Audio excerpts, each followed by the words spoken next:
When Alpha King Dominic rejected his fated mate in front of 1,000 witnesses, he expected her to crumble. He expected tears, submission, the broken whimper of an Omega accepting her place. What he got instead was laughter, cold, sharp, and absolutely terrifying. Because Maeve wasn't who anyone thought she was.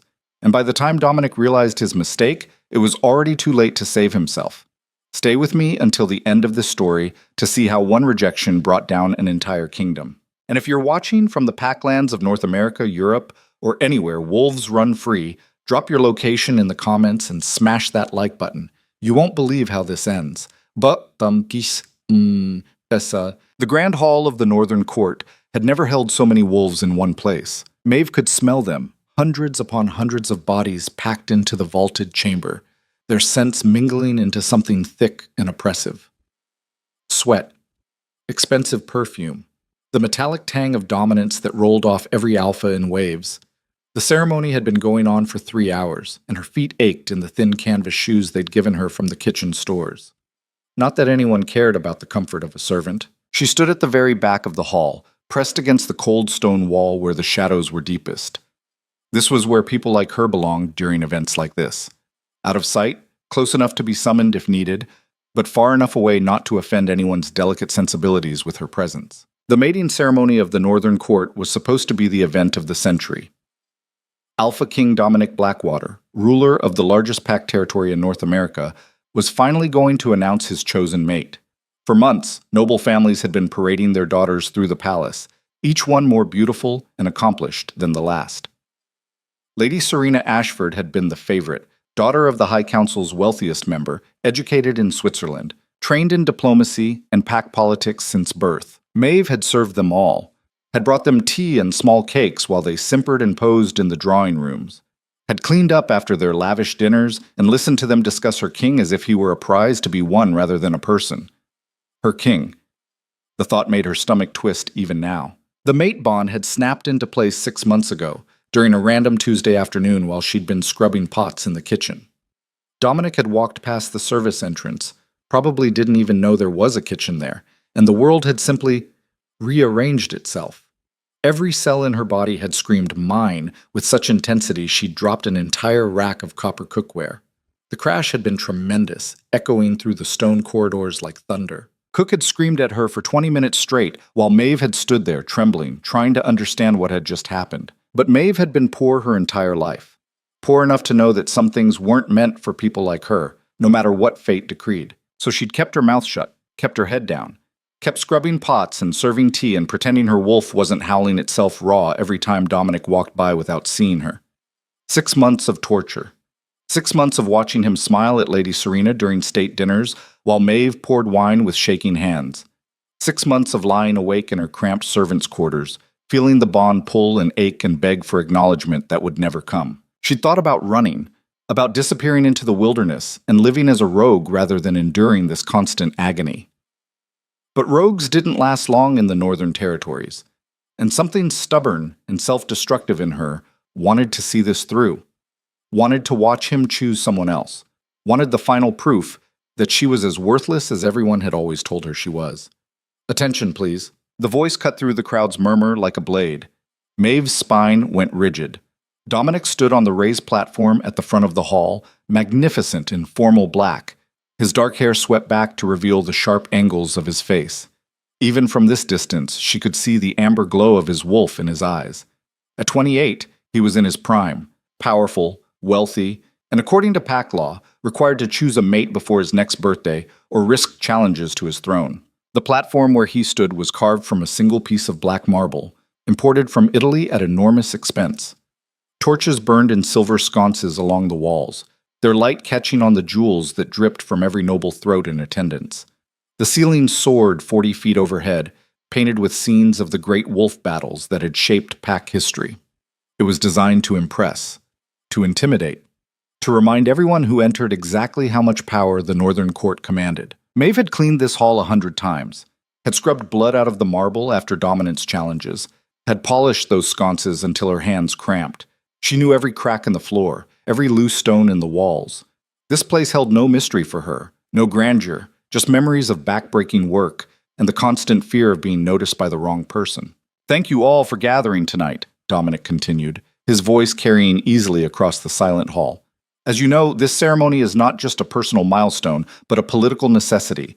The Northern Court requires a queen, an alliance that will strengthen our position among the Pacts. Maeve's nails bit into her palms.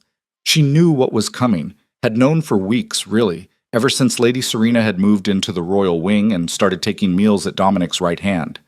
The other servants had whispered about it constantly, about the expensive gifts he'd given her, about the private walks in the garden, about how perfectly matched they were in status and power and ambition. I have consulted with my council, considered the future of our people, and made my choice. A ripple of anticipation moved through the crowd. Maeve saw Lady Serena near the front, her perfect face composed but her scent spiking with excitement. She wore crimson silk that probably cost more than Maeve would earn in 5 years. Diamond drops swung from her ears, catching the torchlight.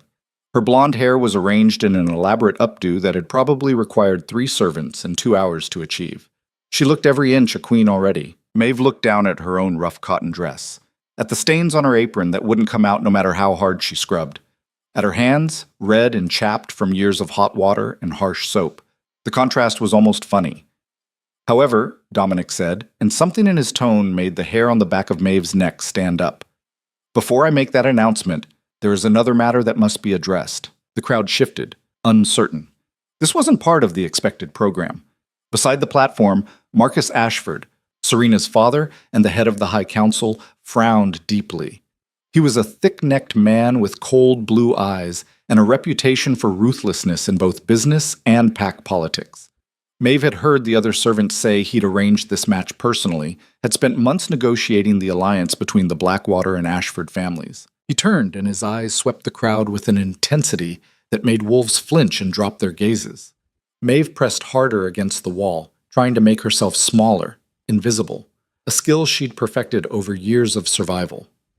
6 months ago, Dominic said slowly, I felt the mate bond snap into place. The hall erupted. Gasps, whispers, excited murmurs that built into a roar of speculation. Maeve's heart hammered so hard she thought her ribs might crack. The woman beside her, one of the lesser nobles, wearing too much perfume, clutched her companion's arm and hissed something about scandal. Further down the wall, a group of young alphas were already placing bets on who it might be. No. No, he wouldn't. He couldn't. Dominic raised his hand and the noise died immediately. The power of an Alpha King's command, silencing 300 voices with a gesture. I have spent these months investigating, Dominic continued once the crowd quieted, searching for the source, and I have found her. Maeve's wolf surged forward, desperate and hopeful despite everything. Maybe he'd accept her. Maybe love could triumph over politics and power. Maybe the bond was strong enough to overcome the enormous gulf between their stations. Maybe... Maeve Sterling, step forward. The name dropped into the silence like a stone into still water. For 3 seconds, nothing happened. The crowd seemed frozen, unable to process what they'd just heard. Then the whispers started, building from a murmur to a roar. Sterling? Isn't that the kitchen girl? You can't be serious. An Omega? The Alpha King's mate is an Omega? I've seen her. She's the one who empties the chamber pots. This has to be a mistake. Maybe there's another Maeve Sterling? Impossible. There's only one. The orphan. The nobody. The words hit like fists. Maeve's legs moved without her permission, carrying her forward through a crowd that parted like she carried plague.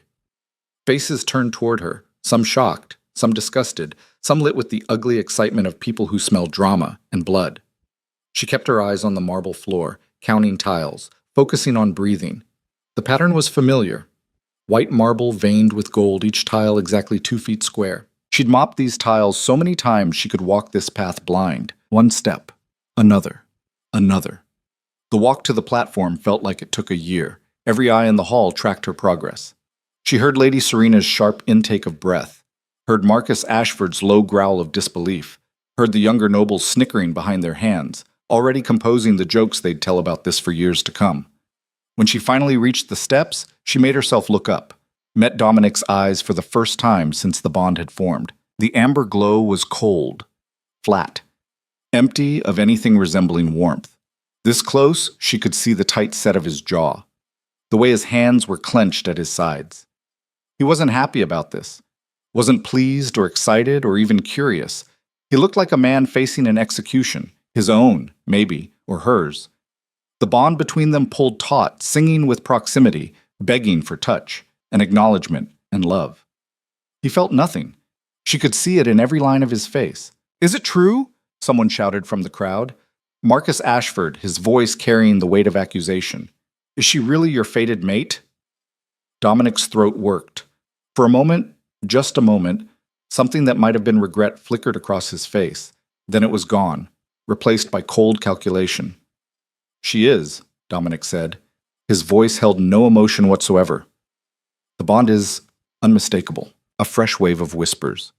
Maeve stood perfectly still, hands clasped in front of her stained apron, and waited for whatever came next. She'd survived 23 years of this world's cruelty. She could survive a few more minutes. However, Dominic continued, and that single word fell like an executioner's axe. "I did not build this kingdom, did not unite the northern packs under one banner, did not fight and bleed and sacrifice, only to throw it all away on the whims of biology." Maeve's breath caught. The bond gave a sickening lurch in her chest. A king's mate must be strong, must be worthy of standing beside him, must bring value to the throne beyond the random chance of a bond that neither of us chose. He took a step toward her.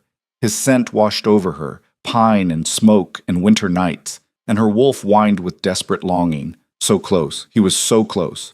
The bond screamed at her to reach out, to touch him, to beg him to reconsider. "You are none of those things," Dominic said quietly. Just to her, though she knew the wolves in the front rows could hear every word. "You are weak, common, unremarkable in every possible way. You would make me a laughingstock. You would weaken everything I've built." Each word was a knife between her ribs. Maeve felt her wolf curl in on itself, whimpering. "Dominic." The name escaped before she could stop it. A plea, a prayer to a god who'd already turned his back. "You will address me as Alpha King," he snapped, and the dominance in his voice dropped her to her knees before she could resist. The marble bit into her kneecaps, sending sharp pain shooting up her legs. Around them, the crowd was dead silent, straining to hear every word. This was better than theater, better than blood sport. This was a real life breaking in real time, and they were drinking it in. "Please," Maeve whispered, her voice cracked. "Don't do this." She hated how weak she sounded, hated the tears that were building behind her eyes, hated that even now, even knowing he was about to destroy her, part of her still hoped he might change his mind. Something flickered in his eyes then. Regret, maybe. Or pity, which was somehow worse. His hand twitched like he might reach for her, might offer some small comfort. Then Marcus Ashford cleared his throat loudly, a reminder, and Dominic's face went hard again. "I, Dominic Blackwater, Alpha King of the Northern Court, do hereby reject you, Maeve Sterling, as my mate. I sever this bond by my own will and authority. You are released from any claim to me, my pack, or my throne." The words hit like physical blows. Maeve felt the bond begin to tear, felt her wolf screaming in agony as the connection shredded. This was supposed to kill her. Rejection of a fated mate, especially when delivered with the full force of an Alpha King's will, was supposed to stop her heart, collapse her lungs, end her. The pain was extraordinary, white-hot, and all-consuming, like being burned from the inside out. Like every nerve in her body was being flayed. The bond was a living thing, thrashing and dying, and she was dying with it. Her vision went white. Her lungs seized. Her heart stuttered in her chest, the rhythm going erratic and wild. This was it. This was the end. She was going to die on the marble floor of the grand hall, in front of 300 witnesses, and the last thing she'd see would be Dominic's cold, emotionless face. And then something else rose up to meet the pain. Something that had been sleeping in the deepest part of her soul for 23 years. Something that recognized the rejection not as a sentence of death, but as an insult beyond bearing. Something old and vast and absolutely furious. The pain hit a wall and stopped. Maeve's head snapped up. Through tears, she hadn't realized she was crying. She saw Dominic's face go slack with shock. Because he could feel it too. The bond that should have been severing was instead pulling taut, snapping back like a rubber band stretched too far. It wasn't breaking the way it should, wasn't dissolving into nothing. Instead, it was twisting, reshaping, turning back on itself like a snake eating its own tail. And then it broke. Not on her end. on his. Dominic staggered backward, his hand flying to his chest. His face went gray. His amber eyes went wide with shock and then pain. Terrible, consuming pain that dropped him to one knee. Around them, the temperature in the hall dropped 10 degrees in an instant.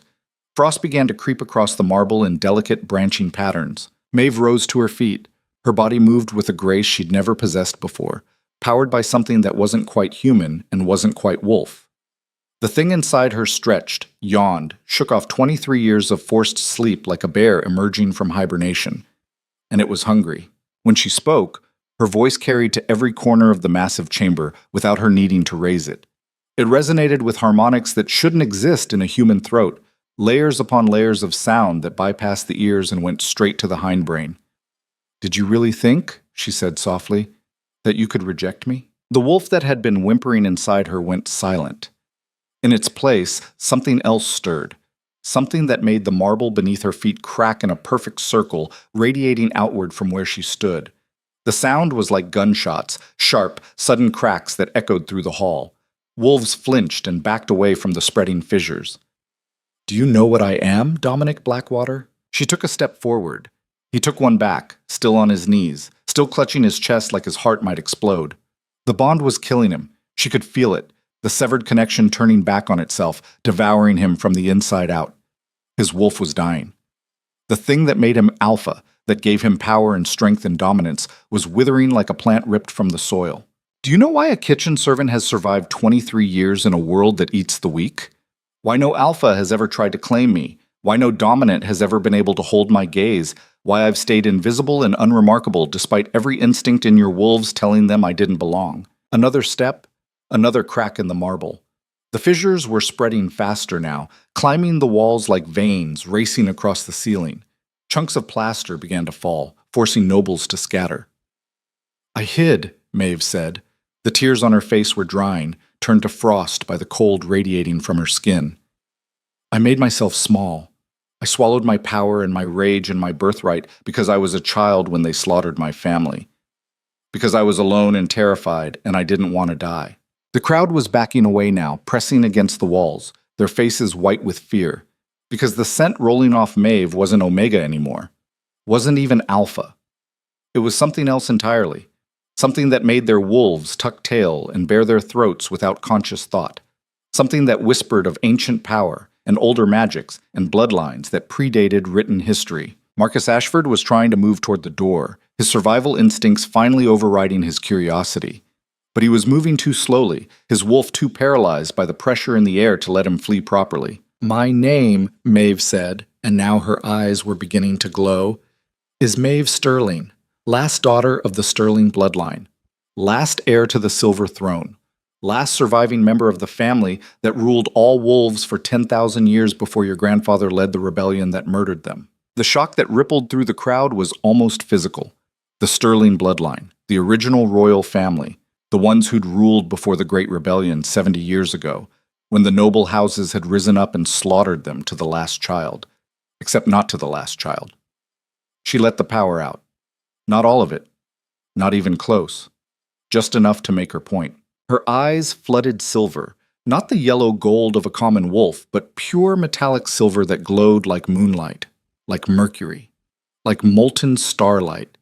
The air around her began to shimmer with heat that had nothing to do with temperature. Reality itself seemed to bend near her skin, warping and flexing like she was pulling at the fabric of the world.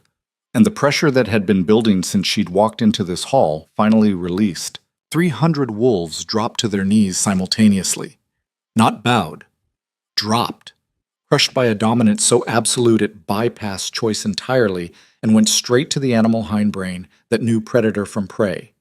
Knew when something higher on the food chain had entered the room. Knew when resistance meant death. The sound of 300 bodies hitting marble in unison was like thunder. Only Dominic remained standing, and only barely. He was shaking, his wolf torn between submission and the desperate need to fight. His alpha power, formidable as it was, shattered against hers like waves against a cliff. Like a candle trying to outshine the sun. Blood began to drip from his nose. The strain of trying to resist her dominance while his wolf died inside him was too much. His body was tearing itself apart. "You rejected your queen," Maeve said. She smiled then, And it was not a kind expression. It was the smile of something that had waited 23 years for this moment, that had endured poverty and humiliation and endless grinding labor while planning this exact revenge. Congratulations, Alpha King. You just destroyed yourself. She could see it happening in his eyes, the bond breaking on his end, the connection severing, but not the way it was supposed to. When a fated mate was rejected, the rejection had to be accepted, or it killed the weaker party. But Maeve hadn't accepted, couldn't accept, because she was stronger than him.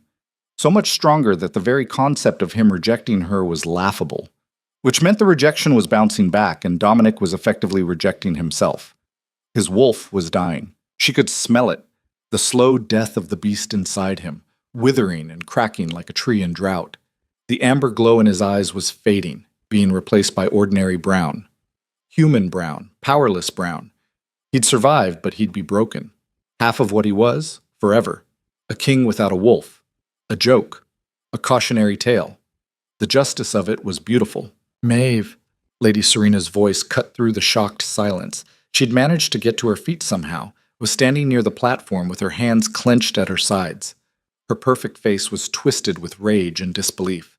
You can't do this. You're not. This is insane.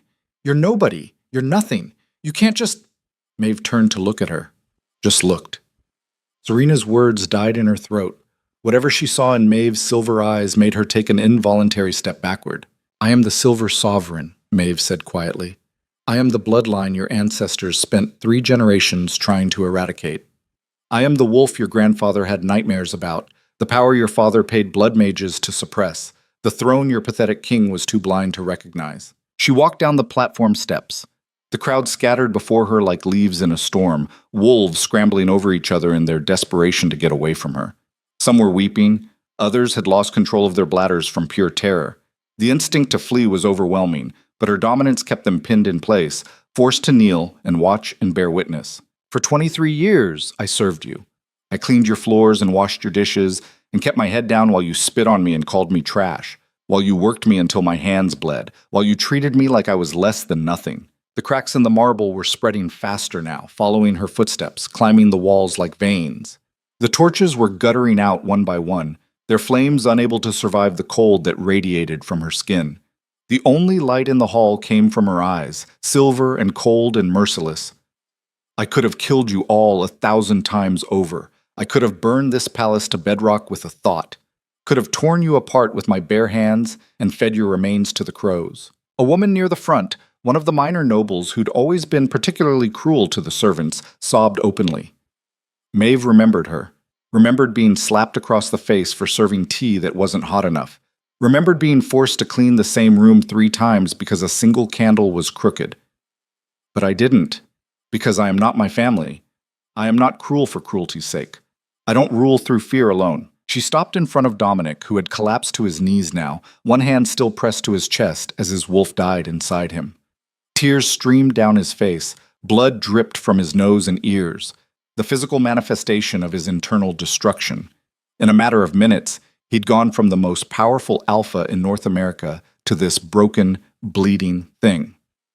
However, Maeve said, and her voice dropped to something soft and deadly, I am also not weak, and I do not forgive. She leaned down, close enough that only he could hear her next words, close enough that her breath ghosted across his ear. The bond between them, or what remained of it, gave one final, agonized twist. You could have had everything. A mate who would have loved you despite every logical reason not to. A queen who would have made you stronger than you ever dreamed possible. Power beyond your wildest ambitions. A partnership that would have reshaped the wolf world. His hands were shaking, his whole body was shaking. The reality of what he'd thrown away was finally hitting him far too late. But you chose status over destiny, politics over power. The approval of these simpering fools over a bond that was meant to shake the foundations of the world. Tears were running down his face now, mixing with the blood. Maeve felt nothing. The part of her that had loved him, that small, desperate piece that had hoped he might see her worth, had died the moment he'd spoken the rejection. What remained was cold and calculating and utterly without mercy. So here's what's going to happen, she whispered. You're going to live. You're going to wake up tomorrow in a world where you're still king, still powerful, still feared. But you will never shift again. You will never feel your wolf. You will never run under the moon or hunt in the forest or feel the joy of the change. You will spend the rest of your life as half of what you were. And every single day, every single moment, you will remember that you did this to yourself. She straightened, turned to face the crowd. 300 pairs of eyes stared back at her, wide with terror. As for the rest of you, I'm giving you a choice. Bend the knee now, accept me as your rightful queen, and I will be merciful.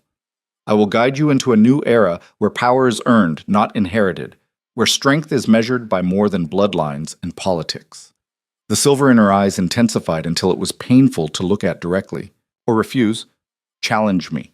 Try to kill me like your ancestors killed my family, and I will show you exactly why it took an army of 3,000 wolves and a century of planning to bring down the Sterling bloodline the first time. Silence. Dead, terrified silence. And then, slowly, starting from the back of the hall and rippling forward like a wave, wolves began to kneel. Not just kneel. They prostrated themselves completely, faces pressed to the cracked marble, throats exposed in the ultimate gesture of submission. They bent their necks and showed their bellies because every instinct in their bodies told them that resistance meant death, because they could feel the power radiating off this girl, this woman, this thing that looked human but carried the weight of something far older and infinitely more dangerous. The sound of hundreds of bodies pressing against stone echoed through the hall. Some were muttering prayers, others were weeping. All of them were utterly, completely broken. Within 5 minutes, every wolf in the grand hall was on their knees except 3. Dominic, broken and weeping on the platform, his wolf dying slowly inside him. Lady Serena, still standing with stupid, stubborn pride, her face pale but her chin raised in defiance, and a man Maeve had never noticed before, standing near the side entrance with his hand on his sword and his gray eyes locked on hers, tall, broad-shouldered. His face was a map of old scars, a thick one that ran from his left temple to his jaw, another across his throat that should have killed him. His hair was dark with threads of premature silver, cut military short. He wore plain black without insignia or decoration, but he carried himself like a warrior, like someone who'd seen 100 battlefields and walked away from all of them. His scent carried snow and steel and old battlefields, pine forests in winter, the sharp clarity of a blade fresh from the whetstone. And beneath her breastbone, in the space where her bond to Dominic had been dying, something new snapped into place. A second bond, stronger than the first, burning bright and clean and absolutely right in a way the first one never had. It hit her like lightning, like falling from a great height, like coming home after a lifetime of wandering. The rightness of it was overwhelming. The man's eyes widened, his hand fell away from his sword. He felt it too, the golden thread spinning out between them, binding soul to soul in a way that couldn't be denied or rejected or broken. "Well," Maeve said softly, "this is unexpected." Her second chance mate. Her true mate, if she believed in such things. Standing there in the ruins of her first rejection, with his scars and his sword and his steady gray eyes that held no fear. Only curiosity and something that might have been respect. She would deal with that later. Right now, she had a kingdom to claim and traitors to handle. "Serena Ashford," she said, her voice carrying clearly across the hall. "Do you yield?" Serena's lip curled. Even now, even with the evidence of Maeve's power literally cracking the building around them, she couldn't let go of her pride. "To you? A kitchen rat pretending to be royalty? Never. You're a fraud, a liar wearing a dead family's name. And when the other packs hear about this, when the High Council convenes, they'll—" Maeve moved. 1 second she was standing 20 feet away. The next she was in front of Serena, her hand wrapped around the woman's throat, lifting her clear off the ground. The speed was inhuman. Impossible. Several nobles gasped. "I am the last daughter of the line that ruled when your ancestors were still eating raw meat and sleeping in caves," Maeve said conversationally, as if she were discussing the weather and not slowly choking the life out of someone. "I am power personified. I am the nightmare your bloodline tried to bury.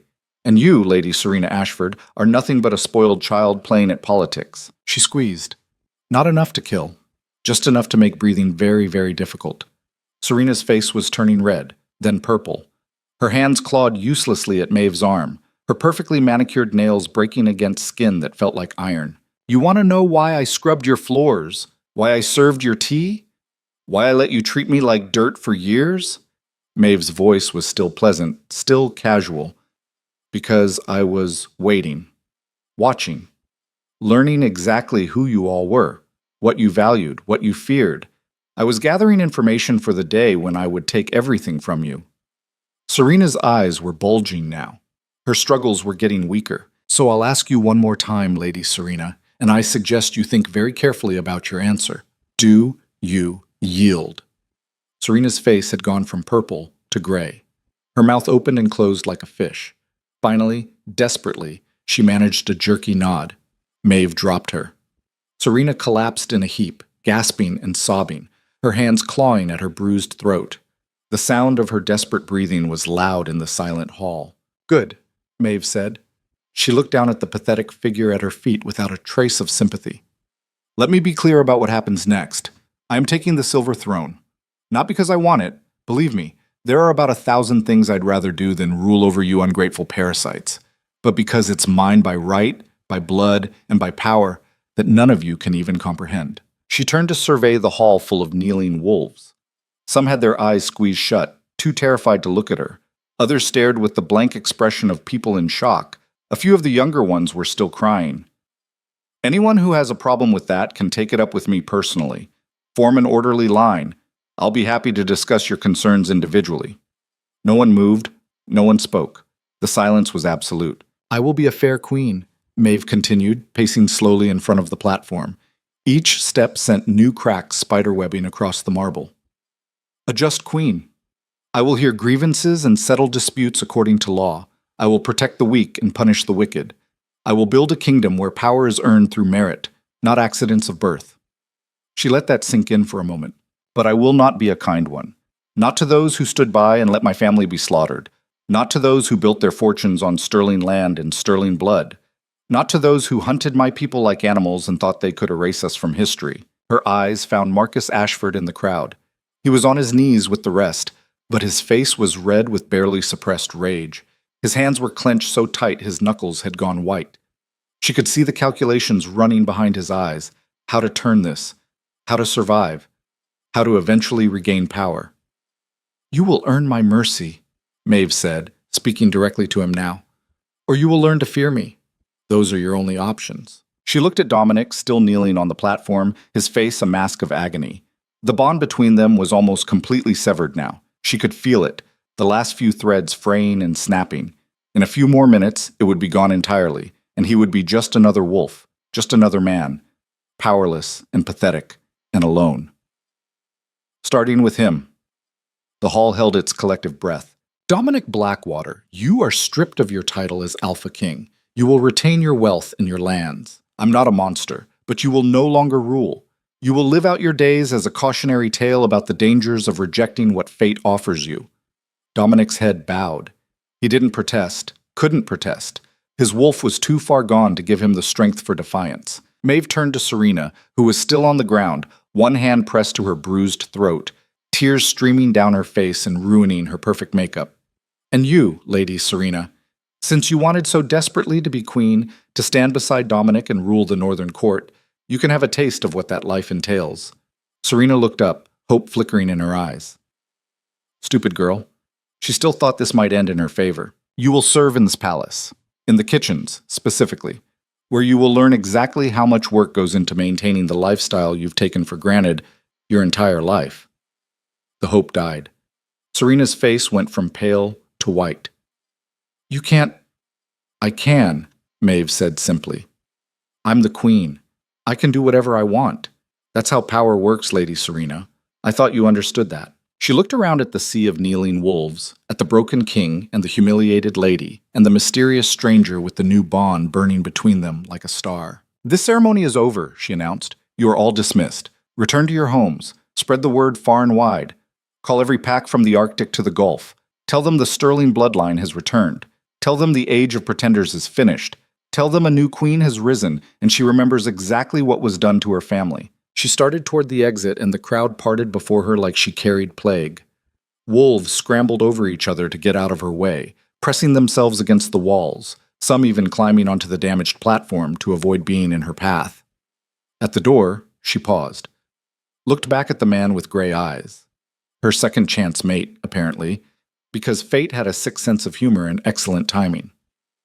You, she said. What's your name? He straightened from his bow.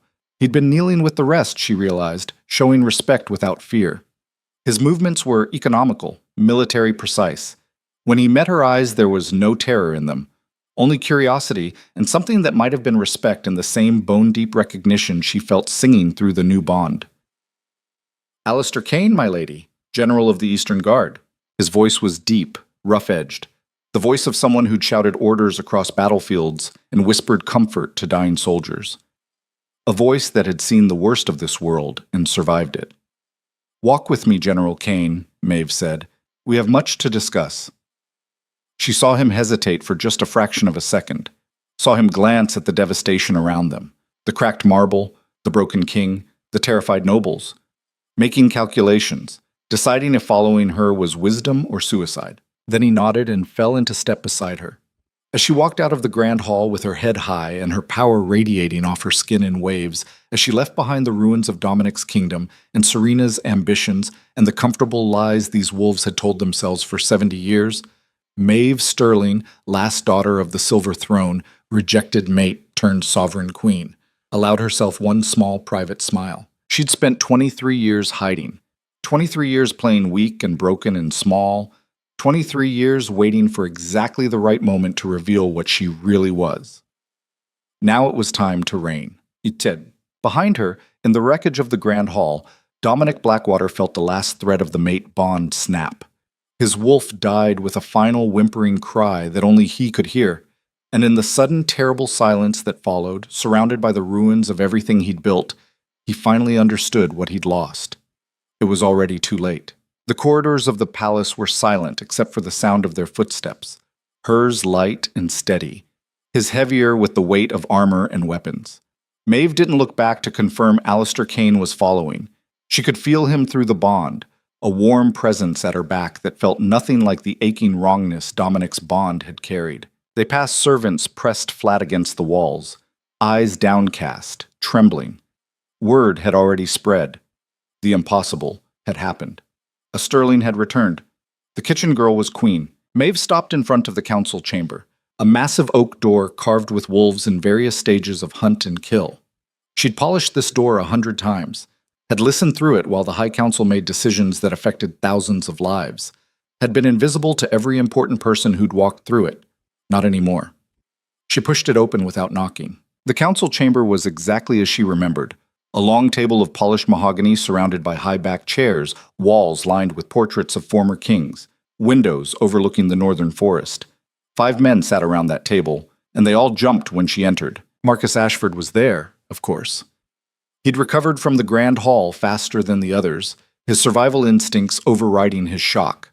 Beside him sat Gregory Chen, the pack's chief strategist, a thin man with wire-rimmed glasses and a mind like a steel trap. Thomas Wolfe, master of arms, all muscle and scarred knuckles. James Rivera, the treasurer, always counting costs. And old Richard Sterling, no relation to her, despite the name, who'd served as advisor to 3 kings and thought his age made him untouchable. They stared at her like she was a ghost. Gentlemen, Maeve said pleasantly, I believe we have business to discuss. Marcus stood, his chair scraping against the floor. You have no authority here. This council answers to the Alpha King, who no longer has a wolf, Maeve interrupted, which means, according to pack law, he no longer has a throne. Did you think I didn't know the rules?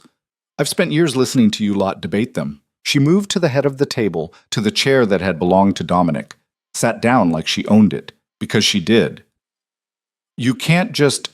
Gregory started. I can, Maeve said, and I did. Now you have a choice. Accept the new reality, or I'll find a council that will. Thomas Wolfe's hand moved toward his weapon.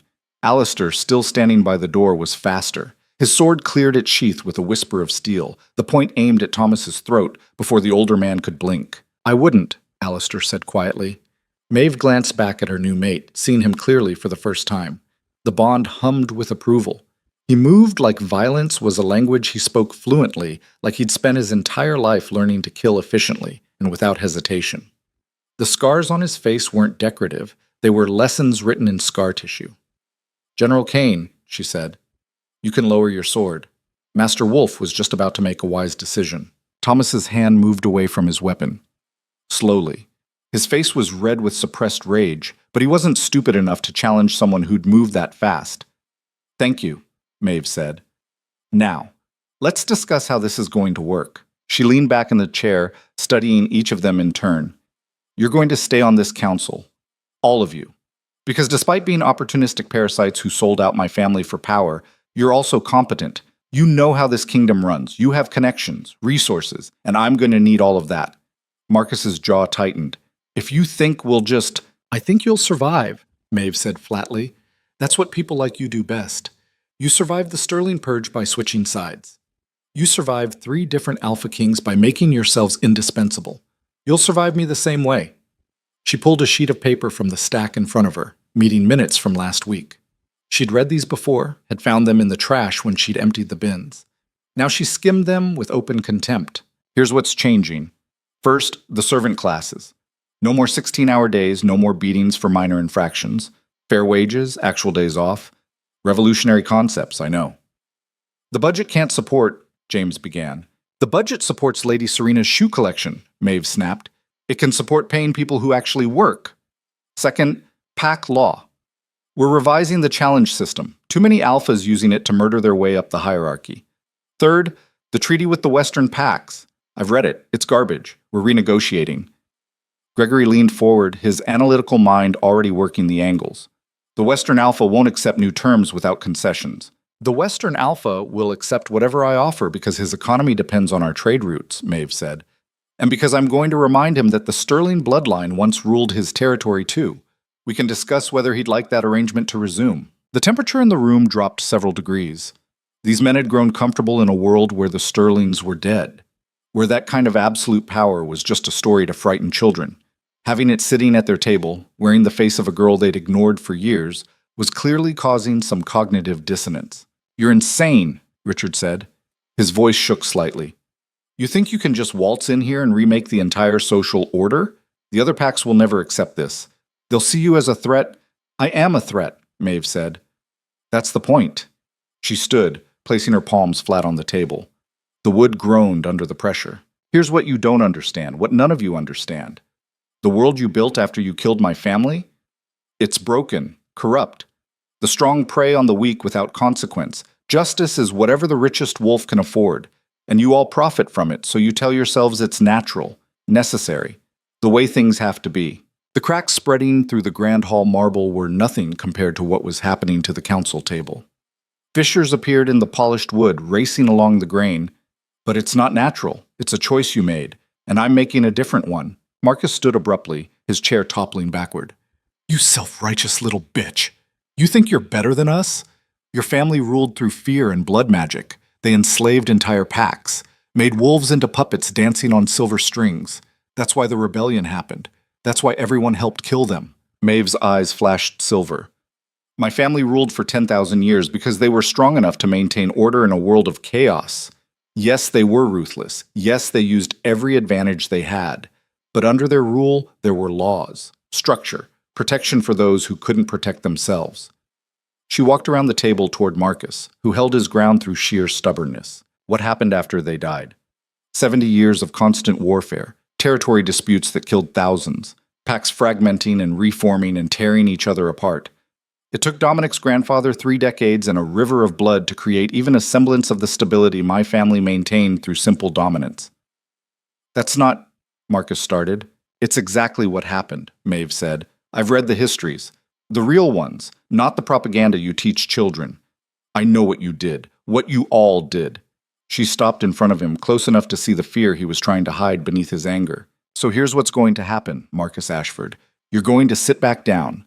You're going to do your job. And you're going to remember that I am not my family. I don't need blood magic to make you obey. I just need to stop holding back." The dominance that rolled off her was suffocating. Marcus went to his knees, his body betraying him, his wolf forcing submission his pride couldn't prevent. The other council members followed, chairs scraping as they dropped. Only Alistair remained standing by the door, watching with those steady gray eyes. "Get up," Maeve said after a moment. "All of you. I don't want your submission. I want your competence. Give me that, and we'll get along fine." They rose slowly, Marcus's face purple with humiliation. Dismissed, Maeve said. We'll reconvene tomorrow morning. Come prepared with actual solutions instead of excuses. They fled. Even Marcus, for all his bluster, couldn't get out fast enough. When the door closed behind them, Maeve let out a breath she didn't know she'd been holding. The power that had been blazing through her settled back down to something manageable. The bond pulsed with concern. That was quite a performance, Alistair said. Maeve turned to face him properly. Her true mate. The bond between them was still new, still strange, but it felt right in a way nothing with Dominic ever had. Where Dominic's bond had been all sharp edges and wrongness, this one was smooth, comfortable, like finding a piece of herself she hadn't known was missing. You didn't kneel in the grand hall, she said, not because you couldn't, because you chose not to. Alistair sheathed his sword, the movement fluid and practiced. I knelt. You were looking at Dominic when I did. But you could have resisted. Maybe. He moved closer and his scent washed over her, winter pine and weapon oil and something uniquely him. Or maybe I just didn't see the point in fighting the inevitable. You felt it, Maeve said, not a question.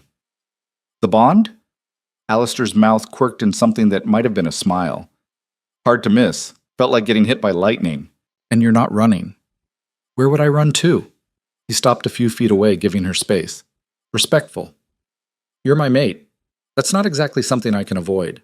Maeve studied him, this scarred warrior who'd somehow become hers through fate's twisted sense of humor. I don't know anything about you. I'm General of the Eastern Guard, 32 years old, served under 3 Alpha Kings. Good with a sword, better with strategy. I take my coffee black and my reports detailed. He paused. And I've known what you were for about 6 months. Maeve's eyes narrowed. Explain. The Sterling bloodline has certain markers, Alistair said carefully, things you learn to recognize if you study pack history enough. The way you moved, even when you were trying to look weak. The way other wolves unconsciously avoided you, even the dominants. The fact that you survived 23 years in a palace full of people who should have either claimed you or killed you. You knew, Maeve said flatly. And you said nothing. What was I supposed to say? Excuse me, Your Majesty, but I think your kitchen servant is secretly the last heir to the throne your grandfather murdered. That would have gone well.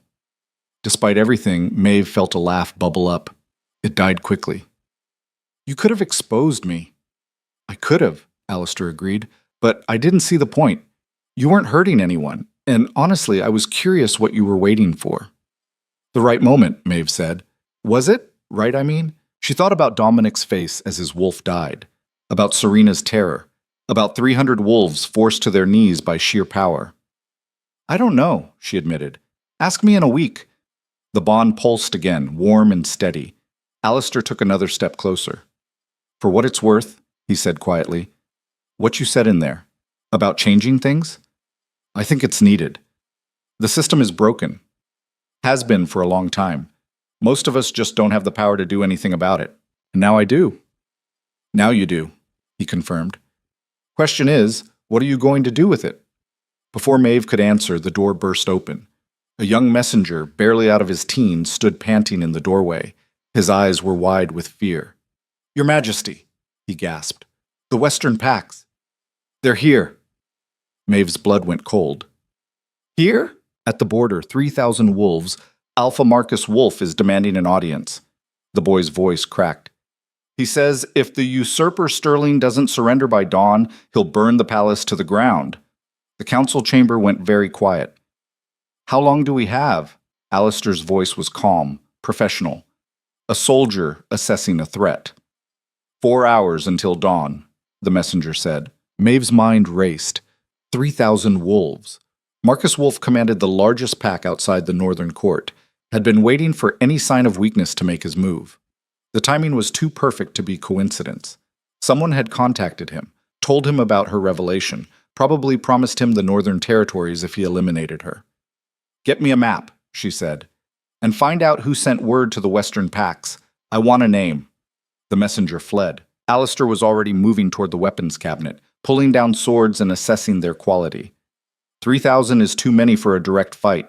Even with your power, you'll tire eventually. They'll overwhelm us through sheer numbers. I'm not fighting them, Maeve said. He looked at her sharply. Then what? I'm going to make them submit. That's insane. You can't dominate 3,000 wolves simultaneously. My family did it regularly, Maeve said. She was thinking fast, remembering fragments of stories her mother had told her when she was small, before the rebellion, before the blood. The Sterling Sovereign Command. It's a technique that uses the bloodline power to enforce submission across entire armies. I've read about it, Alistair said slowly, in the old texts. It was supposed to be a myth. It's not. Maeve could feel it inside her, dormant but present. The knowledge passed down through generations. But I've never used it, never needed to. And if it doesn't work, then 3,000 wolves kill us all, and everything I'm trying to build dies with me. She met his eyes. But it will work. It has to. The bond thrummed with his concern, but also with trust. He believed her, or at least he believed she believed herself. What do you need from me? He asked. Round up every fighter we have, position them on the walls, but tell them not to engage. I need them visible, but not threatening. Show of force without provocation. That's barely 300 soldiers against their 3,000. I know, but it will buy me time. She moved toward the door. And send someone to wake Dominic. Alistair's eyebrows rose. Why? Because he's going to stand beside me when I face Marcus Wolf. He's going to show every wolf watching that even the former Alpha King acknowledges my authority.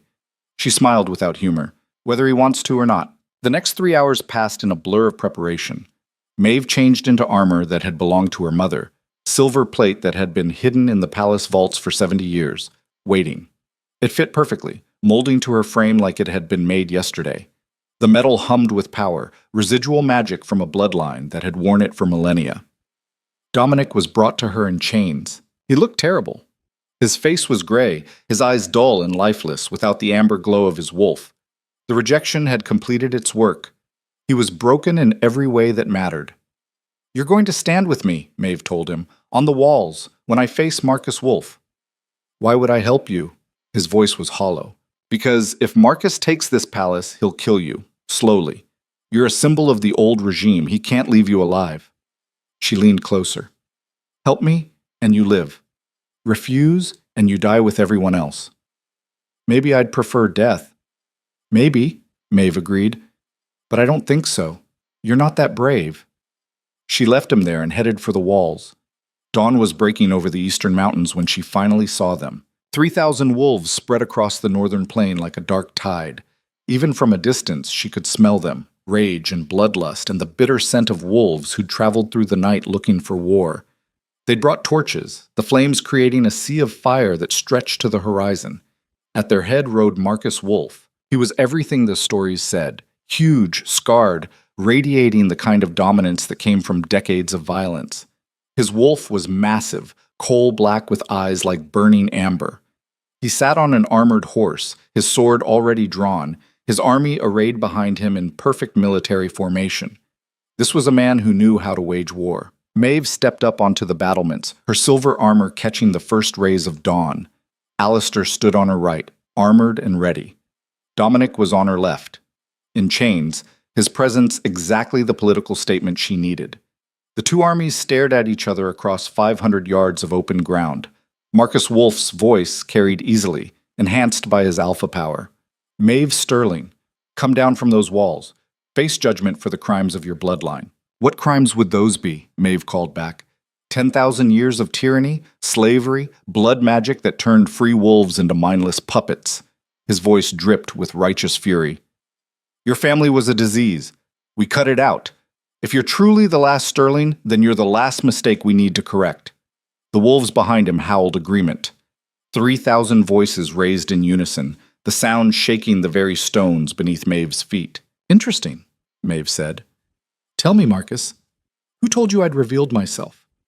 Who sent you word that a Sterling had returned? Silence. Was it Marcus Ashford? Did he promise you the Northern Territories if you eliminated me? Or was it someone else on the council, hedging their bets? More silence. But she saw the slight shift in his posture, the confirmation. Doesn't matter, Marcus Wolf said. You're a threat to every free wolf in North America. Surrender now, and I'll make your death quick. No, Maeve said simply. Then we'll take that palace apart stone by stone and drag you out. You can try.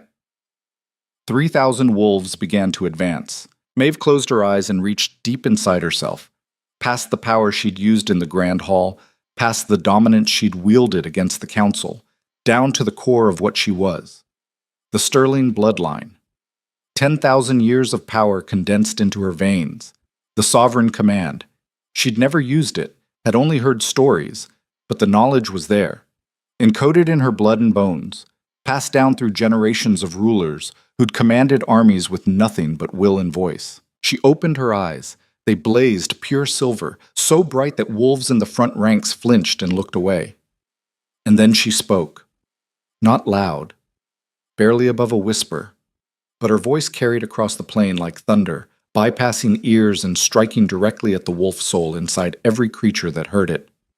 Kneel. It was a command, an order, a compulsion that bypassed choice and went straight to the most primal part of every wolf's being, the part that recognized an alpha, that understood hierarchy, that knew beyond doubt when something stronger had spoken. The first rank dropped instantly. 200 wolves hit the ground like puppets with cut strings, their bodies forced down by power they couldn't resist. Then the second rank, the third, the fourth. The sovereign command rolled across Marcus Wolf's army like a wave of pure dominance, crushing resistance, demanding submission, offering no choice but obedience. Within 30 seconds, 3,000 wolves were on their knees, every single one except Marcus Wolf himself. He was still on his horse, still upright, but she could see the strain. Blood was dripping from his nose. His hands shook on his sword. His wolf was fighting the command with everything it had, and it was barely enough to keep him conscious. I am Maeve Sterling, she said, and her voice resonated with power that made the air shimmer. Last daughter of the Silver Throne, heir to 10,000 years of unbroken rule, and you, Marcus Wolf, have made a very serious mistake. She stepped forward, and the stone beneath her feet cracked. You came here to kill me, to eliminate the last Sterling and claim these territories for yourself. You brought 3,000 wolves to make war on a kingdom you thought was weak. Another step. The crack spread. But I'm not weak. And this is not a kingdom. It's an empire, my empire, built by my ancestors and maintained through power you can't even comprehend. Marcus was trying to speak, trying to call a retreat, but the sovereign command had locked his jaw, frozen his voice.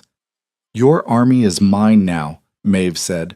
Every wolf who came here to kill me belongs to me, body and soul. That's what the sovereign command does. It doesn't just force submission. It creates a bond, permanent, unbreakable. They're part of my pack now, whether they like it or not. The horror in Marcus's eyes was delicious. You can fight it, Maeve continued. You're strong enough, I think, alpha enough. If you pour everything you have into resistance, you might break free.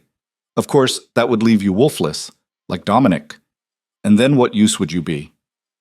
She was right in front of him now, close enough to see every scar, every line of rage and fear etched into his face. Or you can submit. Bend the knee properly. Acknowledge me as your sovereign, and I'll release the command. You'll keep your wolf, your life, even your territory, as long as you rule it according to my laws. Marcus's sword fell from his shaking hands. Slowly, fighting it every inch of the way, he dismounted. His knees hit the ground. I yield, he forced out. Each word was agony. I acknowledge your authority. The sovereign command released all at once. 3,000 wolves gasped as the pressure lifted. Some were crying. Others looked dazed, confused. All of them could feel the new bond, subtle but present. A silver thread connecting them to the woman standing on the wall in armor that blazed with dawn light. Return to your territories, Maeve said. Tell every pack from here to the ocean what happened today. Tell them the Sterling bloodline has returned. Tell them a new age has begun. And tell them that any who wish to challenge me should bring more than 3,000 wolves. Marcus Wolf rose slowly. He looked at her with something that might have been grudging respect. You're not like them, he said quietly. The old Sterlings. You could have killed us all. I still might, Maeve said, if you give me reason. Remember that.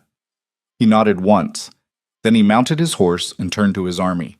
We're leaving, he called out. Stand down. Return home. The withdrawal was orderly, military precise. Within an hour, the plain was empty except for trampled grass and the scent of 3,000 wolves who'd come for war and left as subjects. Maeve stood on the wall and watched them go. Beside her, Alistair let out a breath. That was the most terrifying thing I've ever seen, and I've seen a lot. It needed to be, Maeve said. Her voice was tired.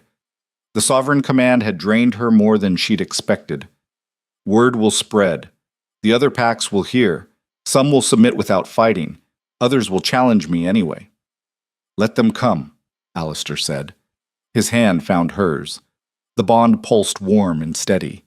You'll handle them. Dominic, still in chains, was staring at her with an expression she couldn't read. What? Maeve asked. I was going to marry Serena, he said hoarsely. Form an alliance with the Ashfords, play politics, rule through compromise and careful negotiation. He laughed, and it sounded broken. And you just conquered 3,000 wolves before breakfast. Yes, Maeve said. I did. I'm an idiot. Yes, she agreed. You are. She turned away from the empty plane and headed back toward the palace. There was so much work to do. Laws to rewrite, territories to organize, a kingdom, an empire, to build from the ruins of the old world. But for now, she'd proven her point. The Sterling bloodline had returned. And this time, no rebellion would be strong enough to bring it down. And this time, no rebellion would be strong enough to bring it down. The words tasted like ash in Maeve's mouth 3 days later. She stood in what had been Dominic's private study, now hers, staring at reports that made her head pound. The silver armor sat in the corner, still stained with frost from the battle that wasn't a battle. 3 days since Marcus Wolfe had knelt. 3 days since she'd bound 3,000 wolves to her will with the Sovereign Command. 3 days of slowly drowning. The bonds were killing her. Not quickly, nothing so merciful, but she could feel them, constant and demanding, like fishing hooks embedded in her soul. 3,000 silver threads stretching across hundreds of miles, each one pulling, draining, whispering with barely suppressed resentment. Every time one of the bound wolves felt anger or pain or fear, it echoed through the connection. 3,000 lives bleeding into hers, drop by drop. Her hand shook as she tried to pour tea. The cup clattered against the saucer. You need to sleep. Maeve didn't turn. She knew Alistair's voice, could feel him through their mate bond, the only connection that didn't hurt. I'm fine. You haven't slept in 2 days, I can feel it. He moved closer, his boots soft on the carpet. The bonds are tearing you apart. I said I'm fine. You're lying. His hand settled on her shoulder, warm and steady. Talk to me. Maeve finally turned to look at him. Her mate. This scarred warrior who'd somehow become the only steady thing in her new world. The bond between them pulsed with concern and something deeper, something she wasn't ready to name yet. The old Sterlings maintained thousands of these bonds, she said quietly. Tens of thousands. How did they stand it? Maybe they didn't. Alistair's gray eyes held hers. Maybe that's why they became monsters. Before Maeve could respond, the door burst open. A young messenger stumbled in, his face white with panic. Your Majesty, the Northern Council has called an emergency session. They're demanding your presence immediately. Maeve's stomach dropped. On whose authority? Marcus Ashford's. The boy swallowed hard. He says it's urgent. Life or death. Of course it was. The council chamber was packed when they arrived. Not just the 5 original members, but representatives from every major pack in the Northern Territories. Easily 40 wolves crammed into a space meant for 15. The air was thick with tension and barely suppressed aggression. Marcus Ashford stood at the head of the table like he owned it.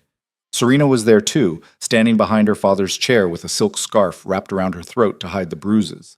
Her eyes found Maeve's and held murder in them. Your Majesty, Marcus said, and the title dripped with mockery. So kind of you to join us. Get to the point, Ashford. Maeve's voice came out harder than she felt. I have actual work to do. Work? Marcus smiled without warmth. Is that what you call it? Because what we call it is tyranny. A murmur of agreement rippled through the crowd. Maeve felt Alistair tense beside her, his hand moving toward his sword. Tyranny, Maeve repeated flatly. Interesting word coming from you. You bound 3,000 wolves against their will, Gregory Chen said. He sat near Marcus, his wire-rimmed glasses reflecting the lamplight. Created forced pack bonds without consent. Do you understand what that means? What you've done? I stopped a war, Maeve said. You enslaved free wolves. This from Thomas Wolfe, the master of arms. His scarred hands were clenched on the table. The sovereign command isn't protection, it's a leash. And now every pack on this continent knows you're willing to use it. They knew what the Sterling bloodline was capable of, Maeve said. That's why they tried to exterminate us. And they were right to try, Serena spat. Her voice was still hoarse from the damage Maeve had done to her throat. Your family ruled through blood magic and terror. You're proving that nothing's changed. Maeve's power flared before she could stop it. Silver light danced across her skin, and every wolf in the room flinched back. The bonds pulled harder, feeding on her anger, draining her faster. Careful, Lady Serena, Maeve said softly. I'm in a very bad mood. Threatening members of the council now? Marcus's voice carried satisfaction. How very sterling of you. He pulled a stack of papers from inside his jacket, spreading them across the table. Reports, letters, documents stamped with official seals. In the 3 days since you took the throne, 17 packs have withdrawn their trade agreements with the Northern Territories. 9 have closed their borders entirely.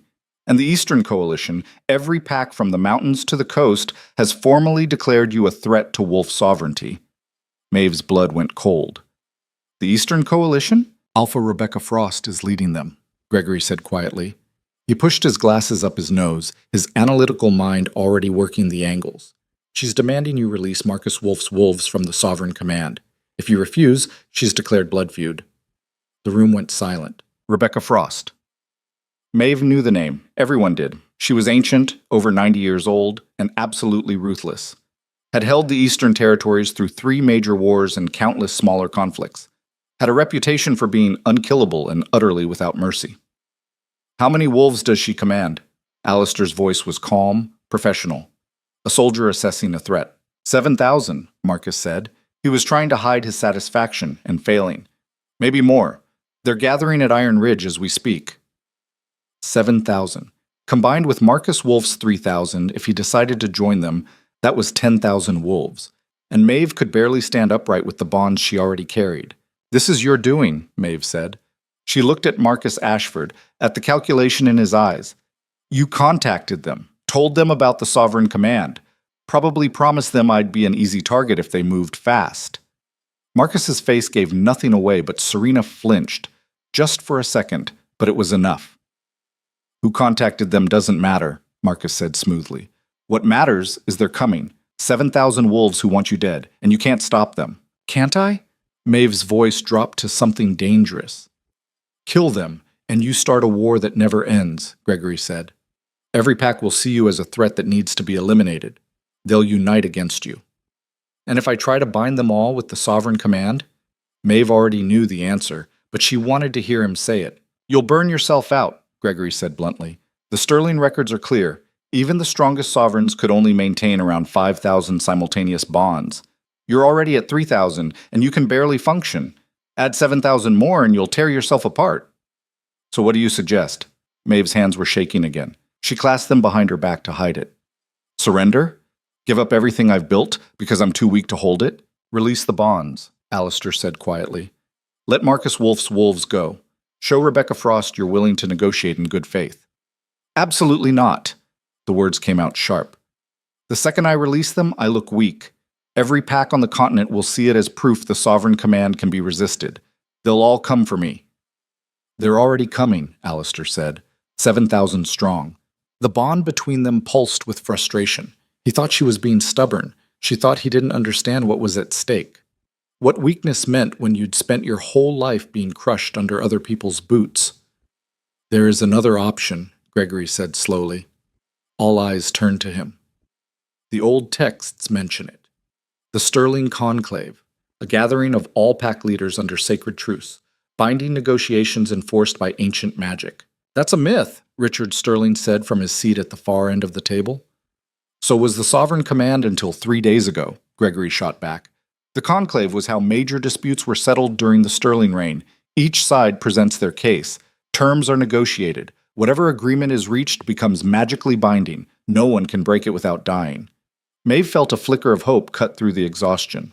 How does it work? You issue a formal challenge. Call for conclave on neutral ground. Rebecca Frost has to accept. Pack law requires it when challenged by a bloodline sovereign. You meet with witnesses from every major pack. You negotiate. If you reach an agreement, the ancient magic seals it. If you can't agree, trial by combat, Thomas Wolfe finished. His voice was grim. Single combat between pack leaders. Winner takes all. Loser dies. And their people are bound by whatever terms the victor sets. I can fight, Maeve said. Thomas laughed. It wasn't a kind sound. Rebecca Frost has killed 23 challengers in single combat. 23. She's been fighting for 70 years. You've been queen for 3 days. I have the sterling power, which is currently being drained by 3,000 bonds you can't afford to release, Alistair interrupted. His voice was harder now. Thomas is right. You're exhausted. I can feel it through our bond. You can barely stand, let alone fight someone like Rebecca Frost. Then what do you want me to do? Maeve's voice rose. Let her march on the palace, surrender, crawl back to the kitchens where I belong? I want you to think strategically instead of emotionally, Alistair said. You're making decisions based on fear, not logic. I am not. You are. He stepped closer, his gray eyes holding hers. You're terrified.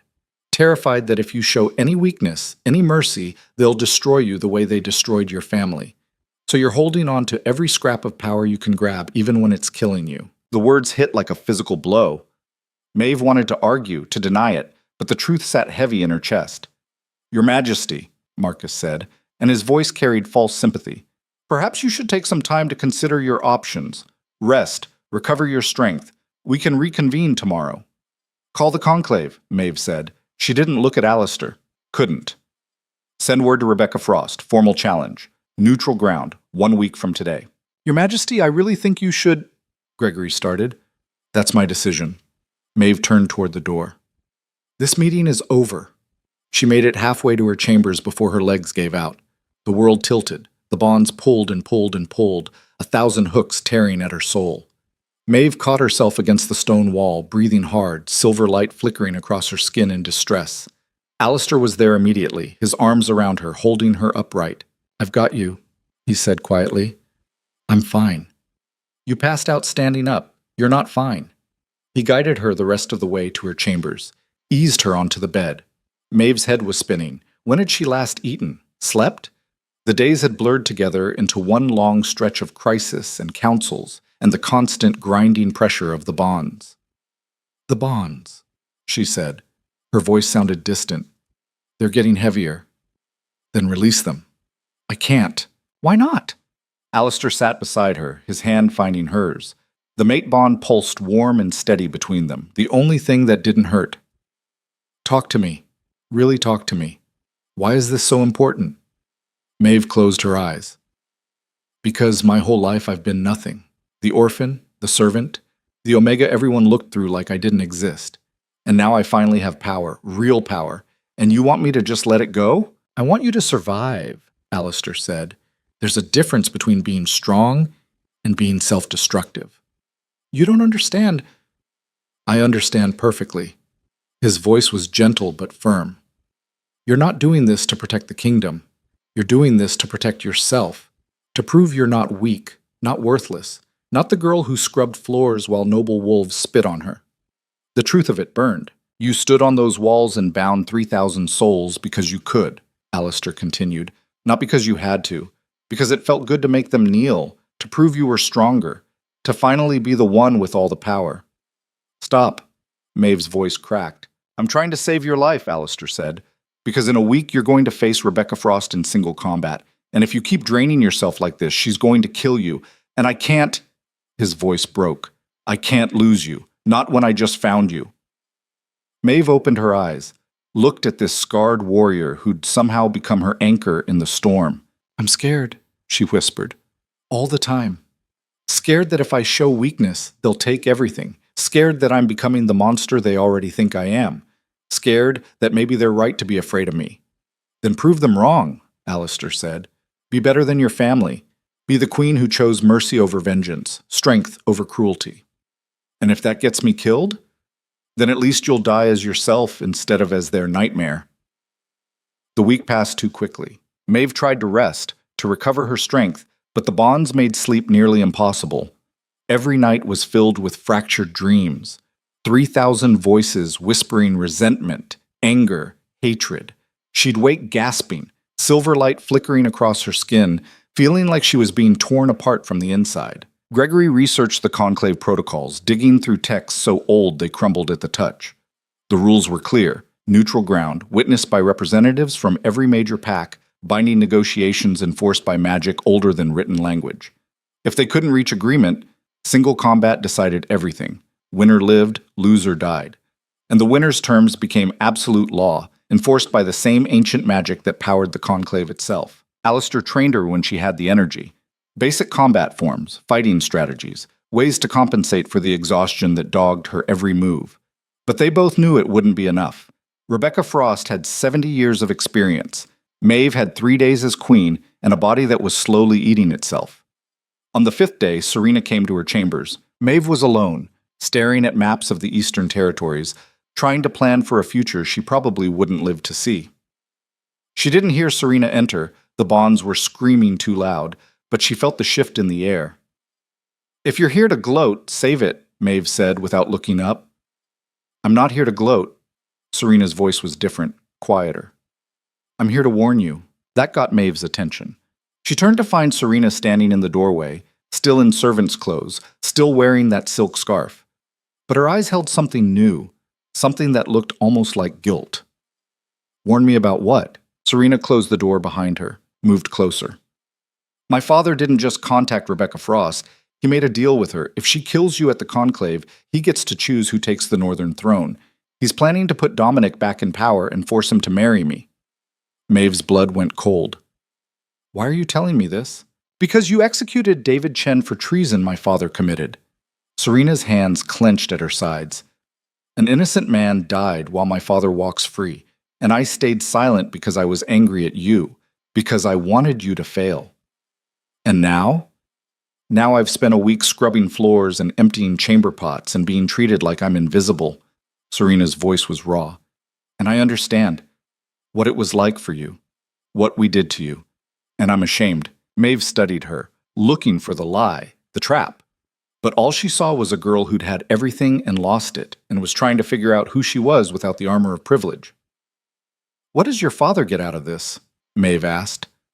"Rebecca Frost has promised him trade monopolies with the Eastern Territories, exclusive rights worth millions, and a seat on her council when she expands westward." Serena swallowed hard. "He's betting everything on you losing. He's going to be disappointed then." "Is he?" Serena's eyes met hers. "Because you look half dead already, and the fight hasn't even started."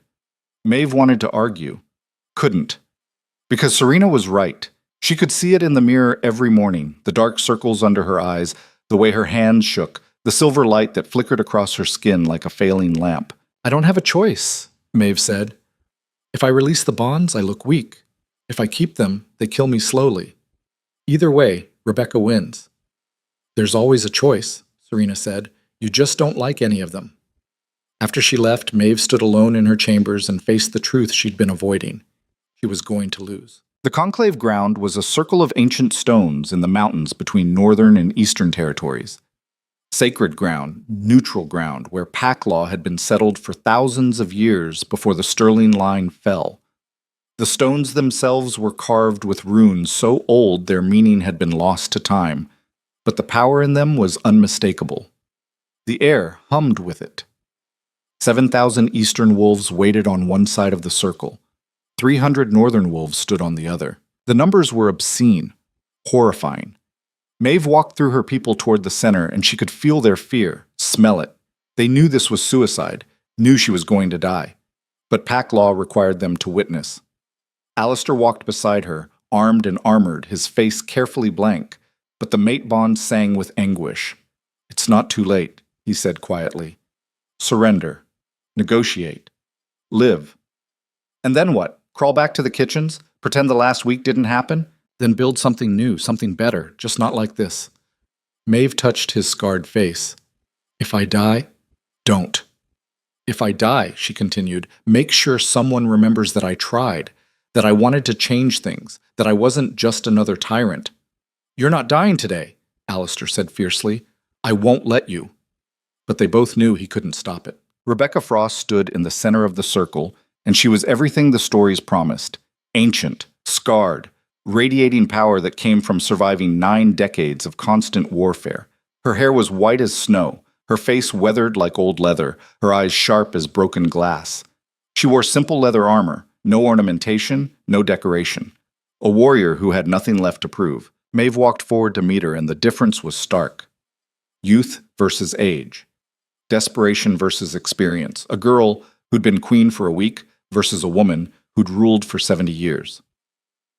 "So, you're the last Sterling," Rebecca said. Her voice was rough, like gravel scraping stone. "Smaller than I expected." "I get that a lot," Maeve said. Rebecca smiled. It wasn't kind. "I'm going to kill you, girl. Nothing personal, but the world doesn't need another Sterling sovereign." "The conclave requires negotiation first," Maeve said. "State your terms." "Simple." Rebecca's eyes glittered. "Release every wolf you've bound with the sovereign command. Swear blood oath never to use it again. Limit your rule to the northern territories. No expansion, no conquest. Pay reparations to Marcus Wolf's packs for violating their free will, and abdicate within the year to a ruler chosen by Democratic Council." "That's not negotiation," Maeve said. "That's unconditional surrender." "Yes," Rebecca agreed. "It is." Counteroffer. You acknowledge my authority as Sterling sovereign. Agree to send representatives to a reformed High Council where all packs have equal voice. And I'll establish laws limiting the use of the sovereign command to defensive situations only. Not enough. It's more than you'd get from any other ruler.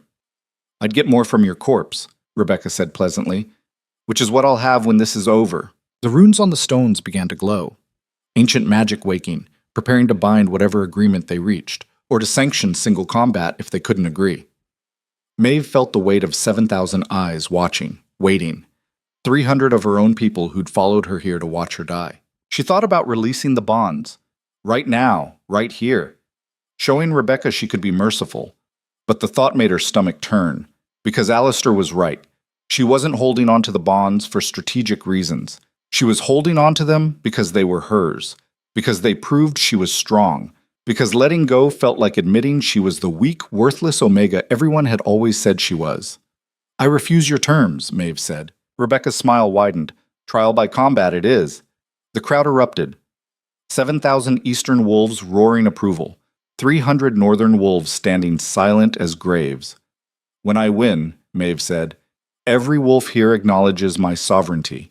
No more challenges, no more rebellions. This ends today." "Bold," Rebecca said.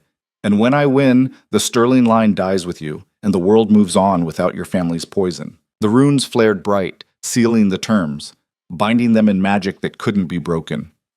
They had 1 hour to prepare. Maeve walked back to her side of the circle. Alistair was waiting with water and weapons, his face carved from stone. "Last chance to reconsider," he said. "Can't. Terms are sealed." "Then at least release the bonds. Give yourself a fighting chance." Maeve looked at him, at this man who'd become everything to her in just a week, who loved her despite seeing exactly what she was becoming. "I can't," she whispered. "I know I should. I know it's killing me, but I can't let go." Alistair's jaw tightened. "Then you're going to die." "I know." He grabbed her shoulders, forced her to meet his eyes. "I love you. I need you to know that. I've loved you since I figured out what you were, since before the mate bond snapped into place, and watching you do this is destroying me." The words should have filled her with warmth. Instead, they just made everything hurt worse. "I'm sorry," Maeve said. "Don't be sorry. Just win." The hour passed. Maeve walked back to the center of the circle. Rebecca was already there, stripping off her outer layers to reveal a body that was all scars and ropey muscle. 70 years of warfare written on her skin in scar tissue and old wounds. They faced each other as the runes flared to life, creating a dome of shimmering magic around them. Inside the dome, 2 wolves would fight. Only one would leave alive. "Last chance to yield," Rebecca said. "Go to hell," Maeve replied. Rebecca's wolf erupted from her skin in a shower of silver light and ancient power. Massive, white-furred, with eyes that glowed like stars. A creature of nightmares and legend. 70 years of kills and victories and survival made manifest. Maeve reached for her own wolf and felt nothing. The bonds. They were draining her so completely she couldn't shift, couldn't access her wolf form. couldn't tap into the power that had let her dominate Marcus Wolf's army. The 3,000 connections were like chains, holding her in human form, bleeding her dry. Panic hit like ice water down her spine. Rebecca saw it. Saw the exact moment Maeve realized she was fighting in human form against a wolf that had killed 23 challengers. The old woman's laugh echoed inside the dome, wild and delighted.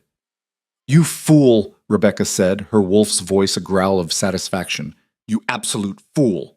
And then she attacked, and Maeve knew with absolute certainty that she was going to die. Rebecca's massive white wolf moved like lightning, impossibly fast for something so large.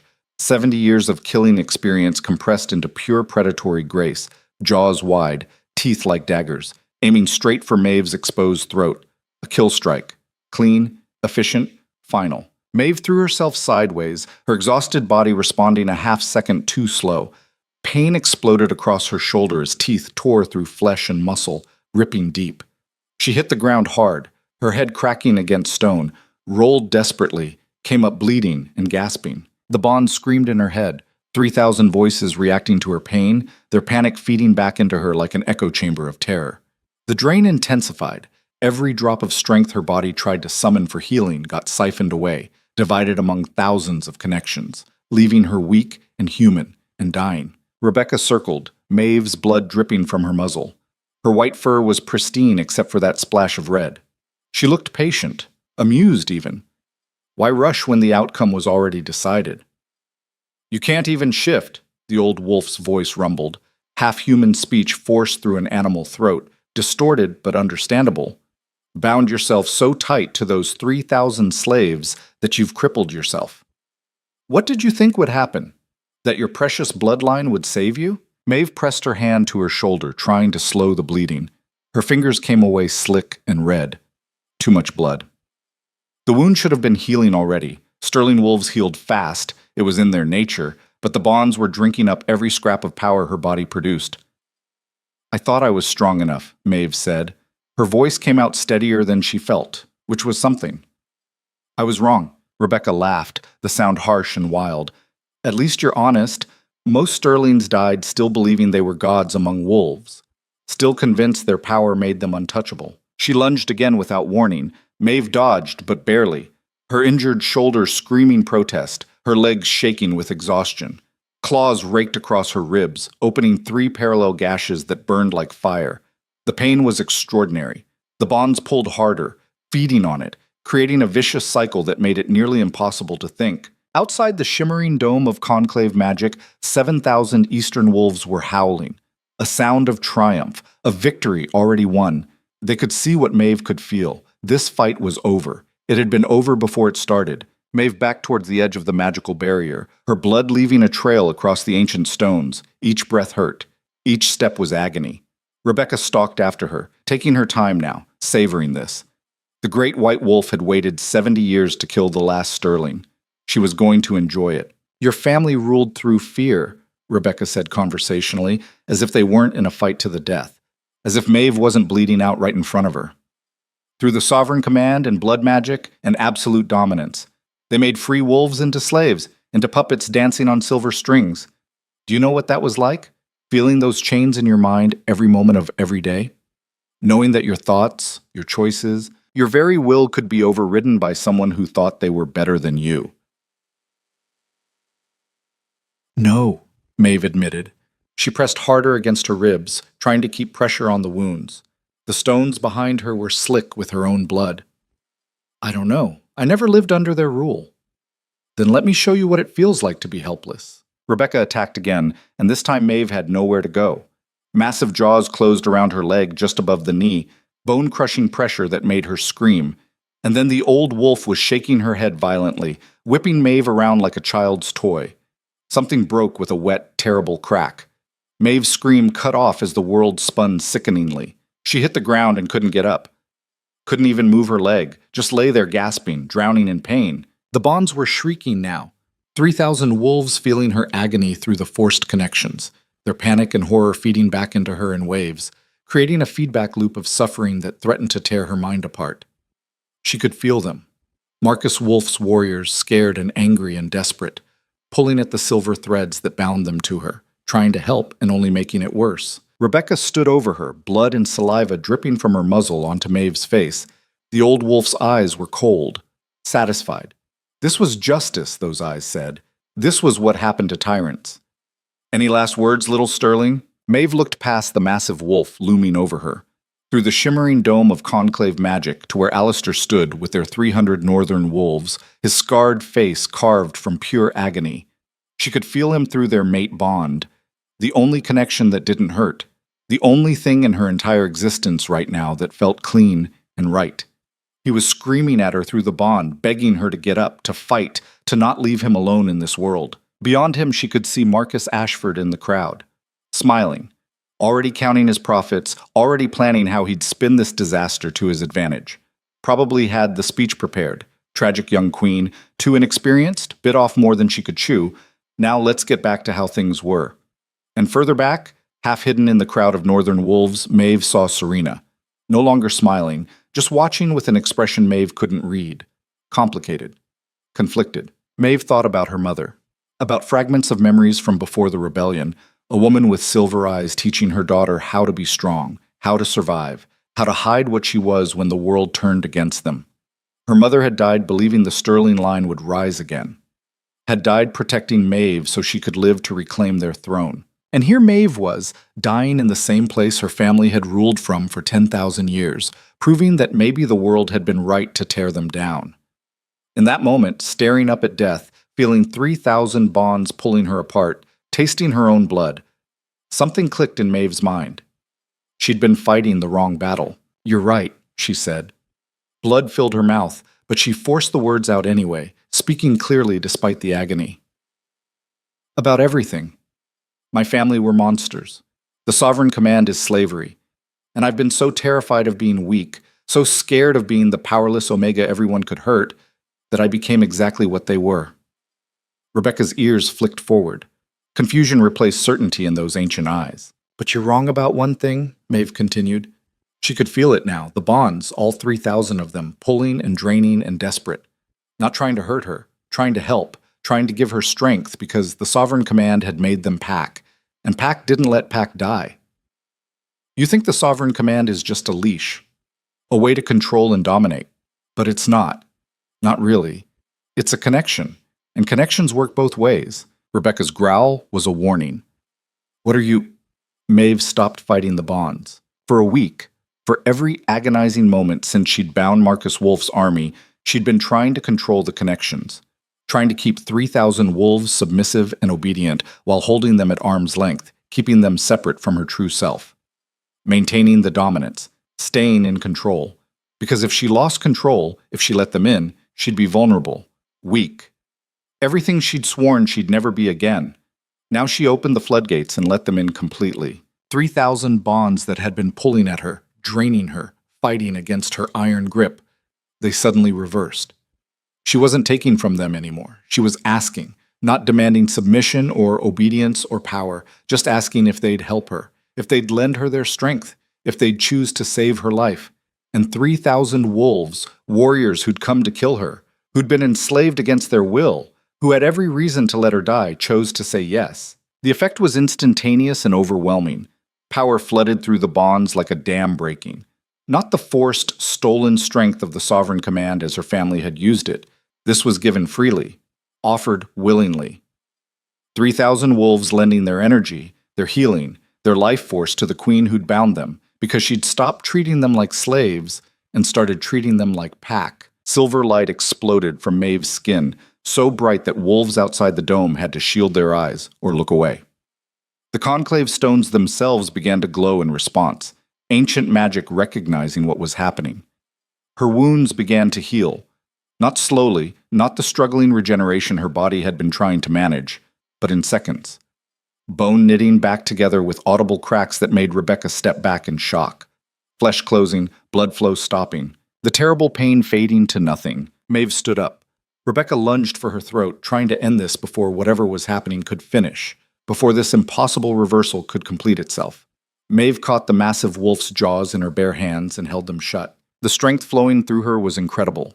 Not her own. She'd been right about that. She was too drained, too damaged, had pushed herself too far. But borrowed. 3,000 wolves lending her their power through bonds that had transformed from chains into true pack connections. She could feel them now. Not just the connections, but the wolves themselves. Marcus Wolf's warriors, still angry about being bound, but also curious about what she was doing, confused by this reversal. By being asked instead of forced. By being given a choice. And they were choosing her. The old Sterlings used the sovereign command wrong, Maeve said. Her voice resonated with harmonics that shouldn't exist in a human throat, layered with 3,000 voices speaking in unison, every wolf who'd lent her their strength. They treated it like a weapon, a chain, a way to dominate and control. But that's not what it was meant to be. It was meant to create real pack bonds, real connection, real unity. She lifted Rebecca's massive white wolf form off the ground and threw her backward. The old wolf hit the magical barrier with enough force to make the entire dome shudder, bounced off in a shower of sparks, hit the ground hard. Maeve walked forward, and with each step the borrowed power blazed brighter. She could feel it burning through her. 3,000 wolves worth of strength and speed and healing, all channeled through her sterling bloodline, all offered freely instead of taken by force. The difference was staggering. This was what the sovereign command was supposed to be. Not slavery, partnership. But she could also feel the danger. This much power flowing through her mortal body could burn her out from the inside if she wasn't careful. She had minutes, maybe less, before the borrowed strength started tearing her apart instead of healing her. "I'm done fighting you," Maeve said. Rebecca shifted back to human form, her weathered face twisted in disbelief and fury. Blood ran from her nose where she'd hit the barrier. "You don't get to quit. Terms are sealed. We fight until one of us is dead." "No." Maeve shook her head. The silver light was already starting to fade as the borrowed strength flowed back to where it belonged. She was letting it go, releasing the power, giving it back to the 3,000 wolves who'd offered it. "We fight until one of us yields. That's the actual law. That's what the conclave magic recognizes. Surrender, not just death." She let the power fade completely, let herself become just Maeve again, exhausted, injured, human, but healed enough to stand, healed enough to make this choice. "I yield," Maeve said clearly, her voice carrying across the stone circle to every watching wolf. The magical dome shattered. The conclave magic fractured like glass struck by a hammer, the ancient runes on the standing stones flaring so bright they burned afterimages into every watching eye. The sound was like thunder, a crack of displaced power that rolled across the mountains and echoed back. 7,000 eastern wolves gasped as one. 300 northern wolves stood frozen in shock, unable to process what they'd just witnessed. Rebecca shifted back to human form completely, standing there bleeding and confused in the center of the stone circle. "What the hell are you doing?" "Ending this," Maeve said.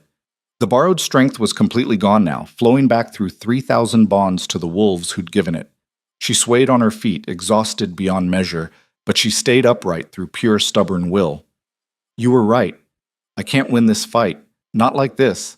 Not by being what my family was. Not by treating power as something to hoard and control." She turned to face the assembled packs.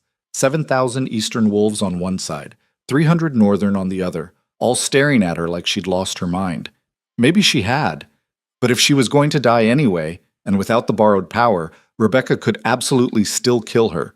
She might as well die trying to fix what she'd broken. "I called this conclave to prove my strength," Maeve said.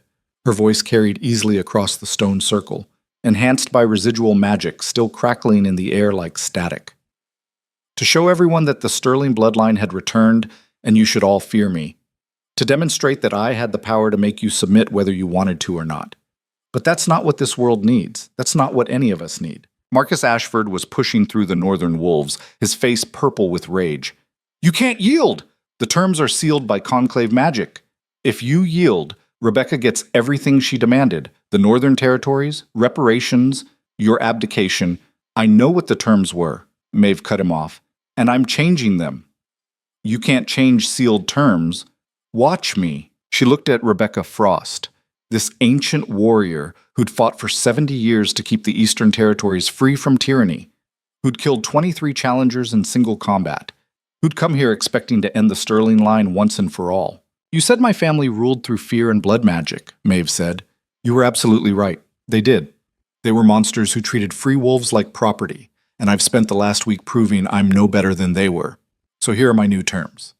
She She reached for the 3,000 bonds, those silver connections to Marcus Wolf's warriors that had nearly killed her, that had drained her to the point of collapse, that represented everything wrong with how her family had ruled, and she simply let them go. The connection snapped like cut strings, 3,000 silver threads dissolving into nothing.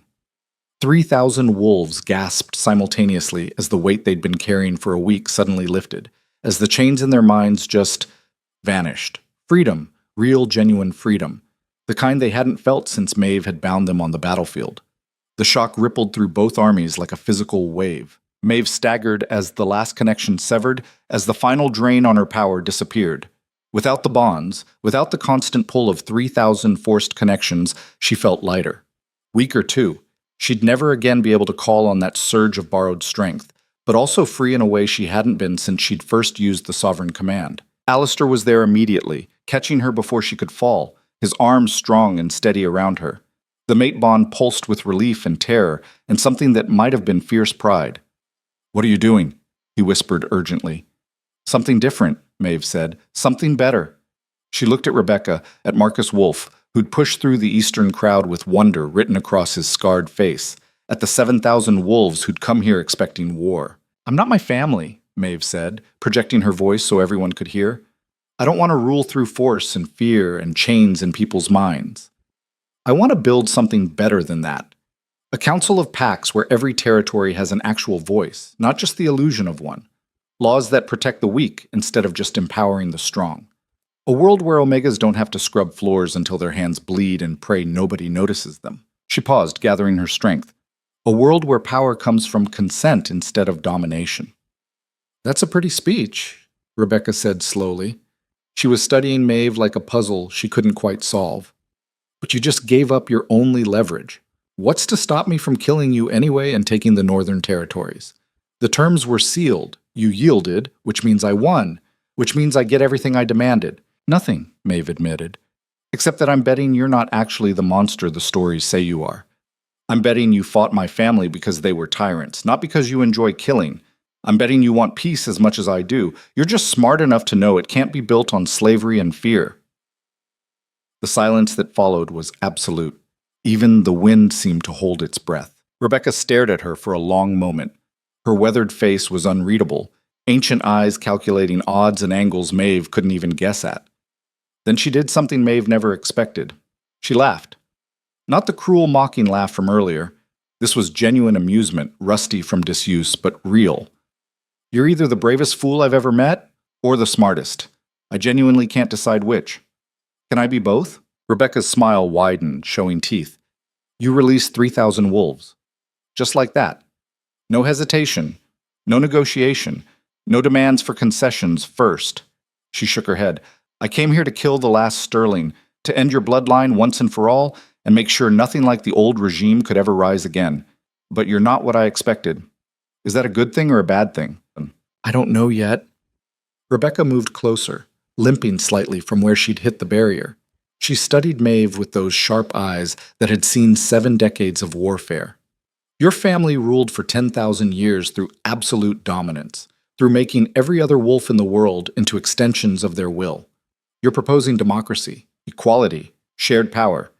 It goes against every instinct we have as wolves. We're pack animals. We need hierarchy. We need alphas who lead and others who follow." "Maybe," Maeve said, "or maybe that's just what we've been told because it benefits the people in charge.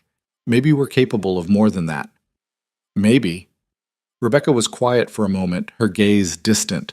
"Or maybe you're just naive enough to believe you can change 10,000 years of history with good intentions and radical ideas." "Someone has to try," Maeve said, "and I'd rather die trying to build something better than live by perpetuating something broken." Rebecca looked past her to the assembled wolves, at her 7,000 Eastern Pack members, watching this exchange with confusion and hope and fear all mixed together. At Marcus Wolf's warriors, still touching their necks where the silver bonds had been, like they couldn't quite believe they were really free. At the 300 northern wolves who'd followed Maeve here expecting to watch her triumph, and instead witnessed her surrender everything. "If I support this," Rebecca said slowly, choosing each word with care, If I tell the Eastern Coalition to accept your authority and participate in this Grand Council you're proposing, half of them will call me a traitor to everything we fought for. The other half will think I've gone senile in my old age. And if you don't, then we go back to the old way. Territory disputes, border wars, endless fighting over scraps while we all pretend we're better than the Sterlings were. Rebecca's jaw tightened. I'm 93 years old, girl. I've fought more battles than you've lived days. I've killed more wolves than you've probably met.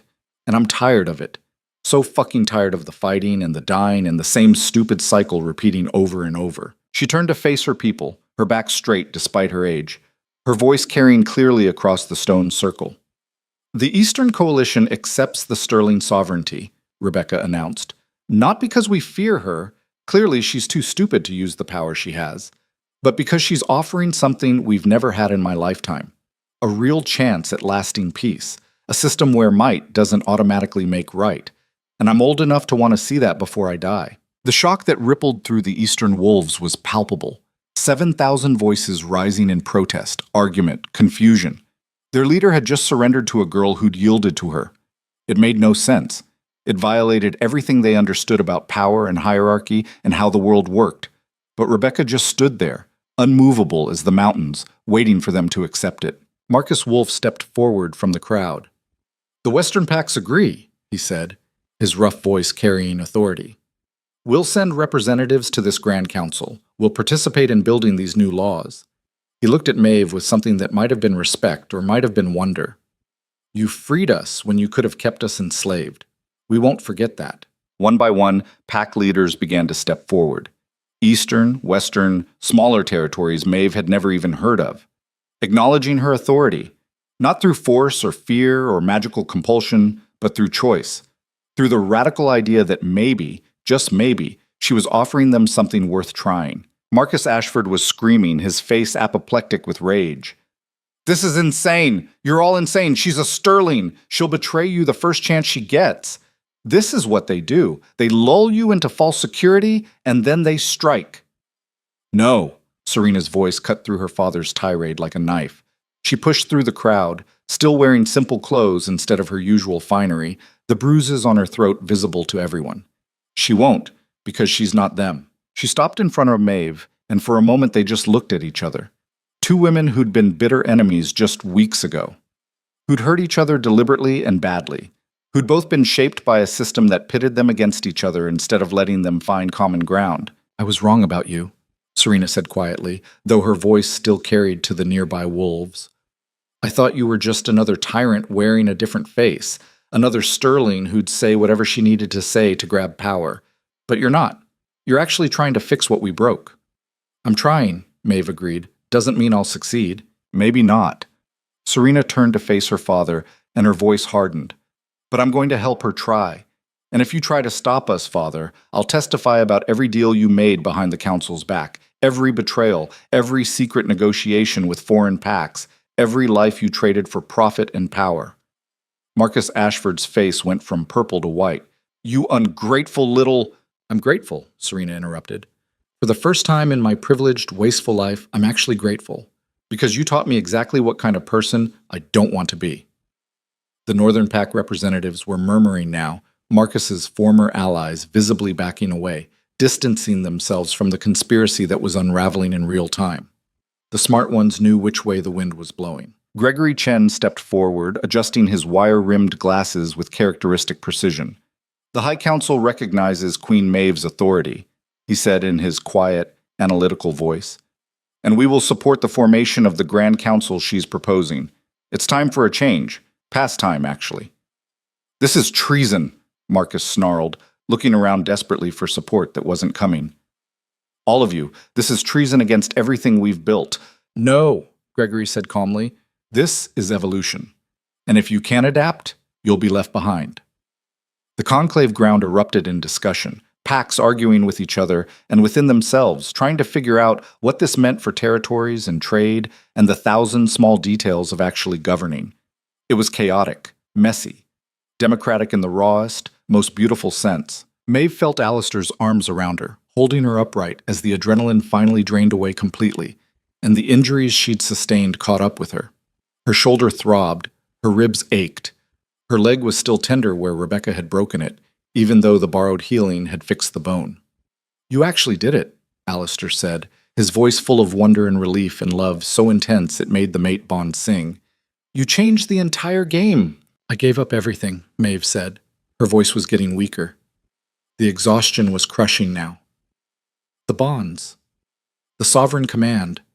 All the power that made them fear me. I've got nothing left." "You're wrong." Alistair turned her gently to face him, his gray eyes intense.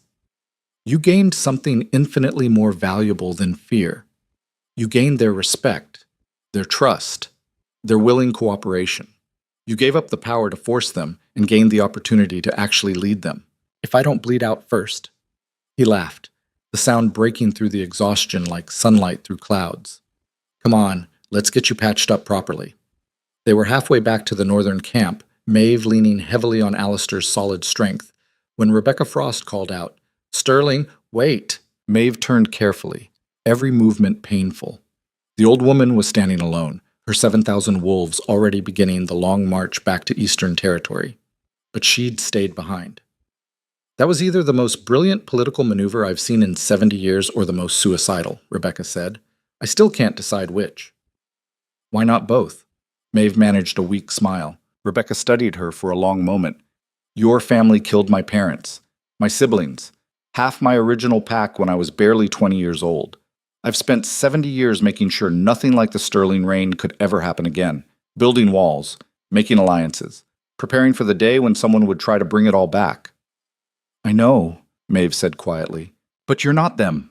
Rebecca's voice was thoughtful, almost gentle. "You had absolute power over 3,000 wolves, power your family would have killed for, and you just let them go. Your ancestors would never have done that. They'd have tightened their grip until every wolf on this continent was bound to them."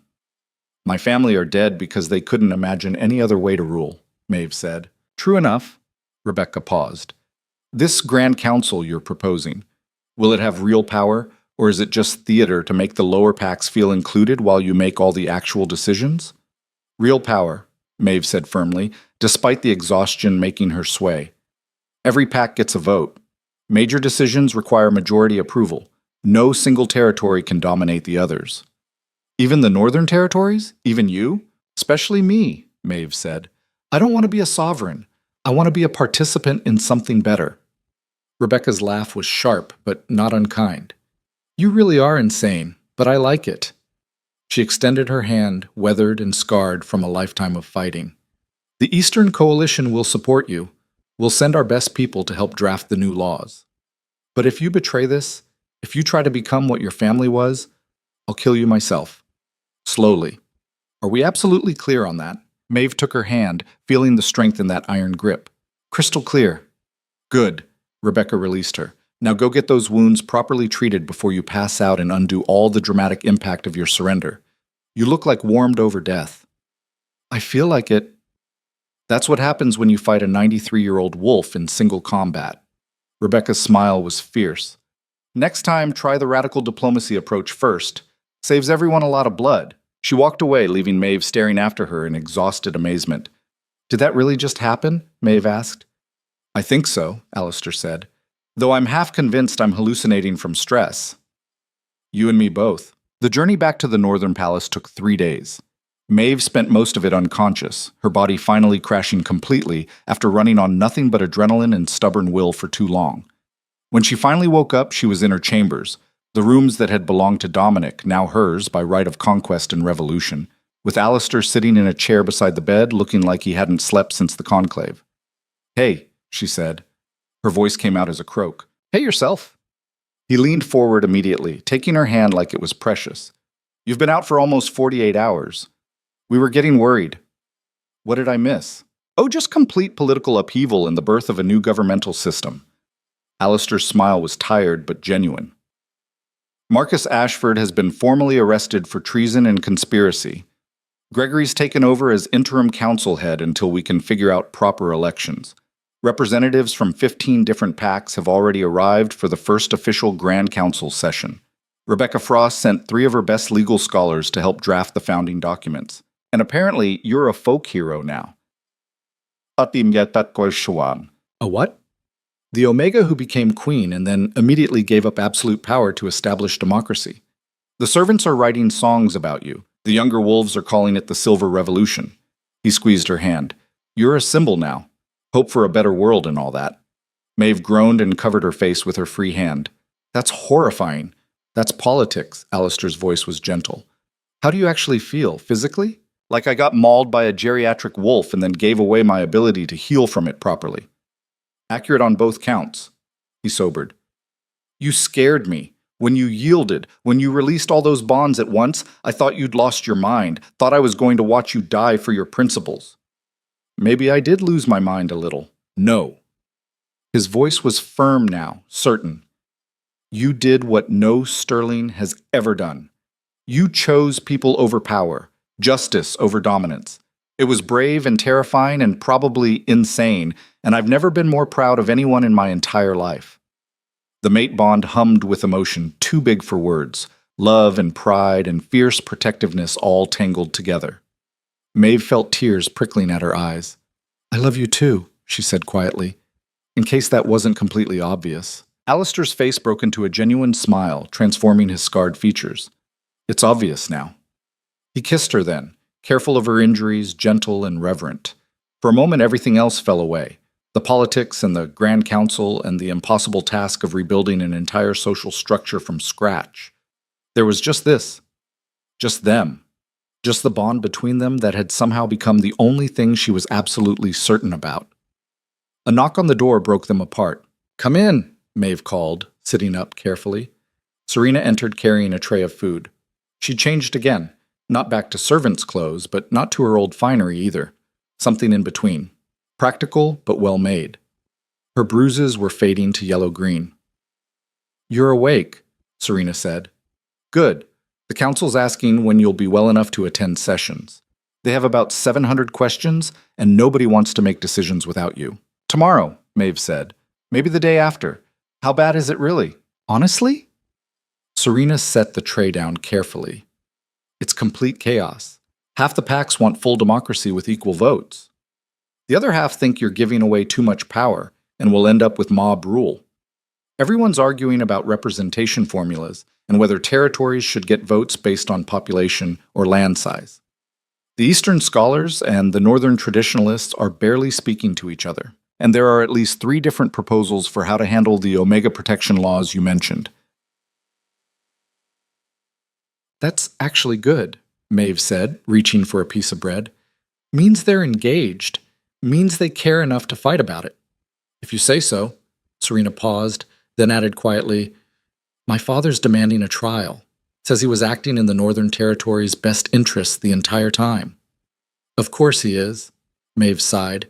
We'll deal with him, fairly, according to whatever laws we manage to establish, which don't exist yet.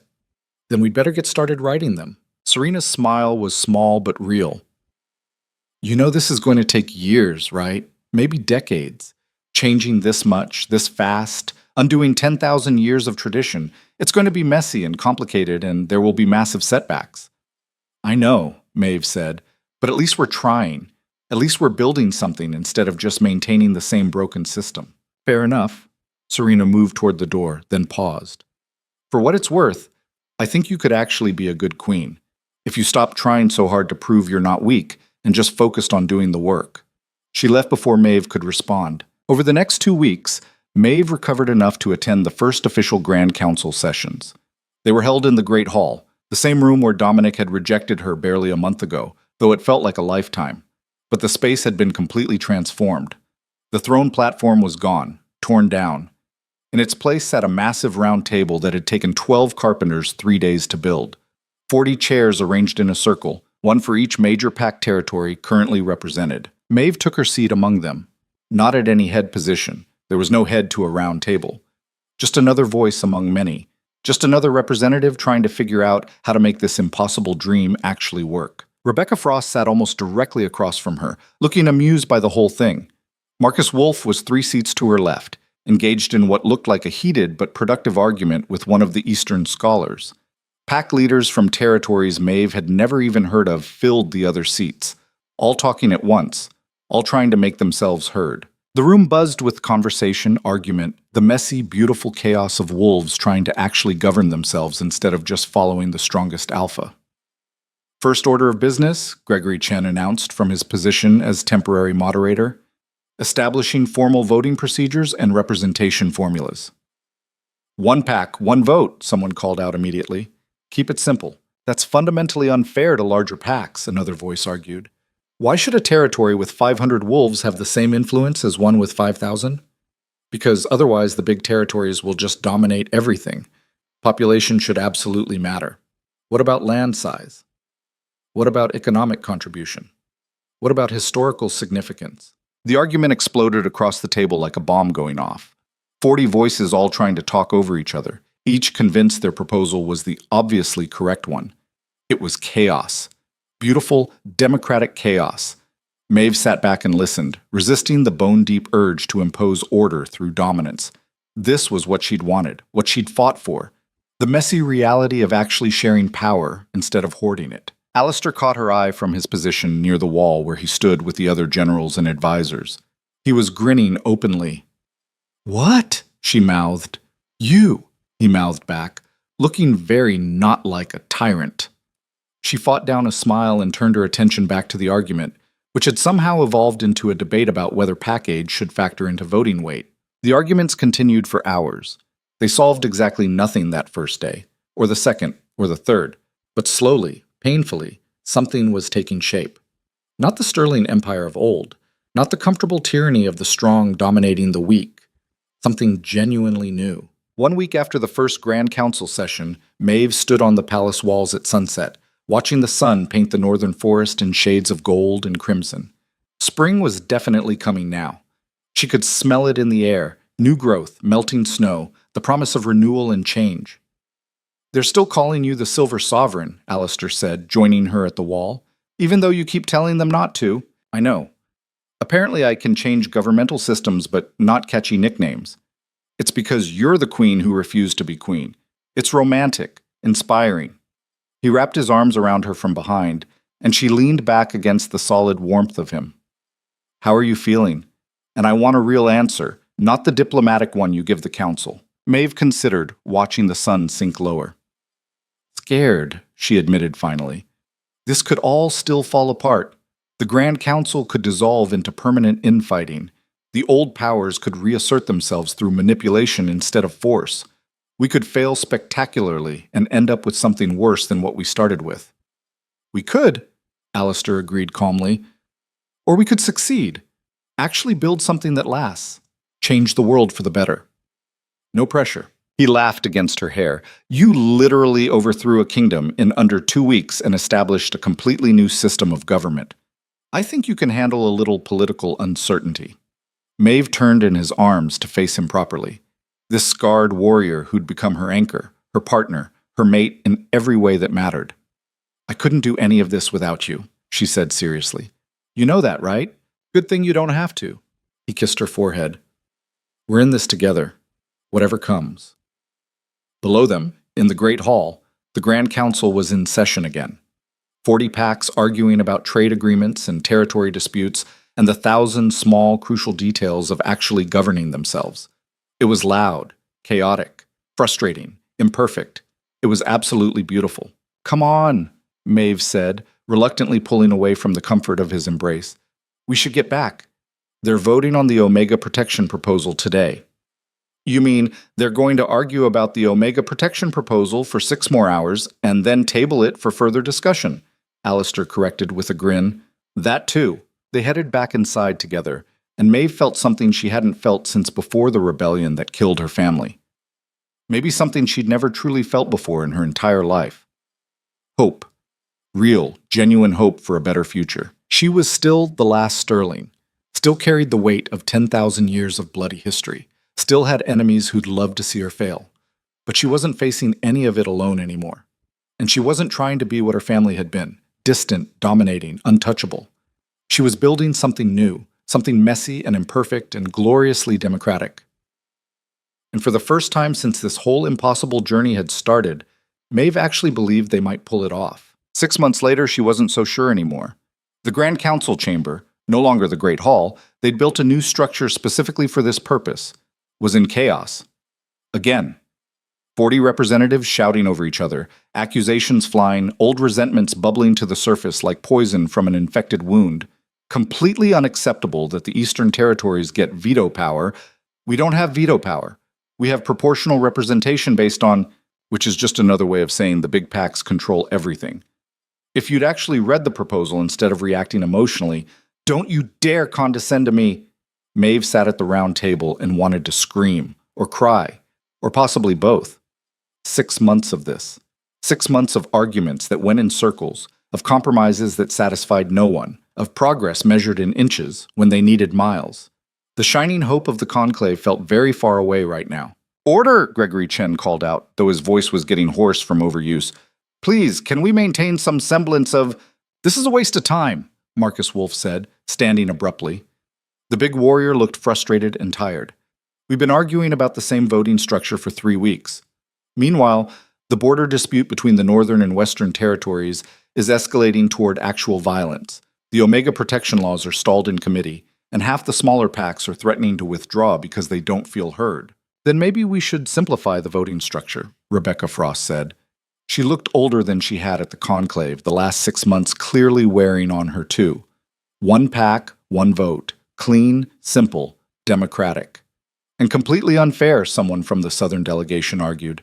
"My PAC has 8,000 wolves. Territory 12 has 300. Why should we have equal influence?"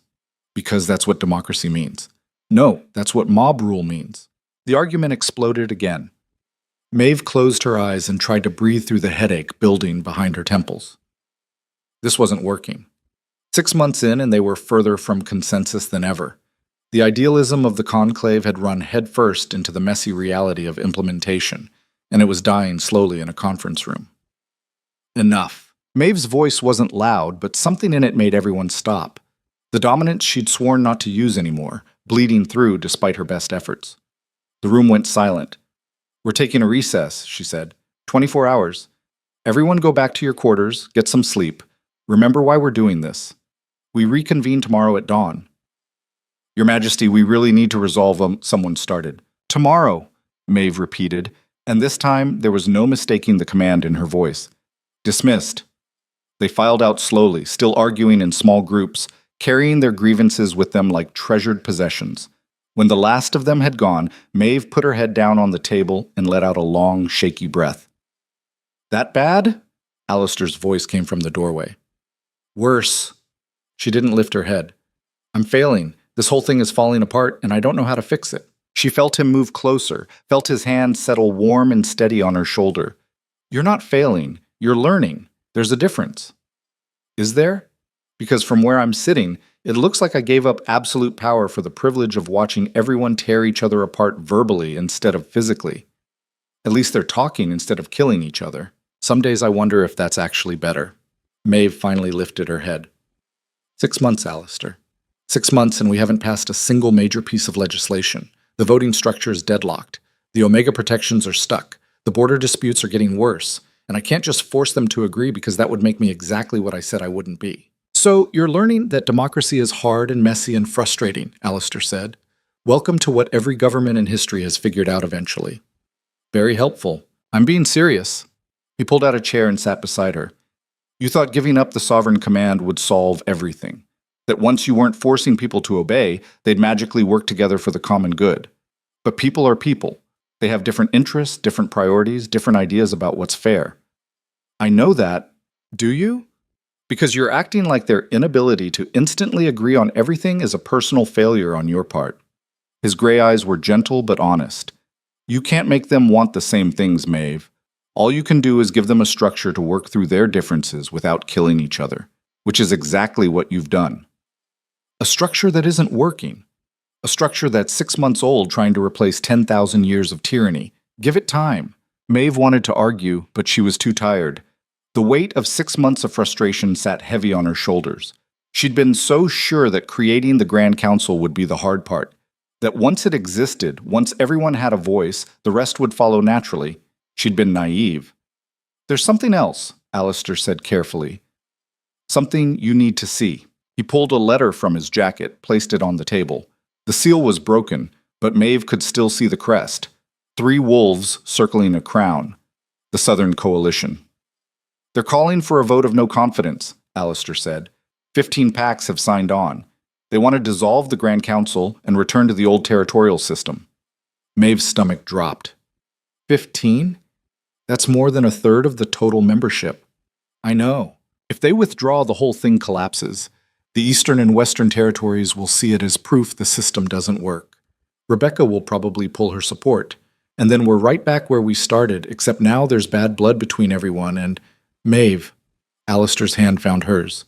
Breathe. She tried. Failed. Tried again. The panic was rising, cold and suffocating. She'd risked everything for this, had given up the power that could have kept her safe, had bet her entire future on the idea that wolves could govern themselves if given the chance. And it was failing. "I need to talk to them," she said, standing abruptly. "The Southern Coalition. If I can just explain, they don't want explanations, they want results." Alistair stood too. "And you can't give them results when the council can't agree on anything." "Then what do I do?" "I don't know," he admitted. "But running to them desperate and panicking isn't going to help." He was right. Maeve knew he was right, but knowing it didn't make the fear any less real. That night she couldn't sleep. She walked the palace halls like a ghost, past rooms where she'd once served, past the kitchens where she'd scrubbed pots until her hands bled. Everything had changed. Nothing had changed.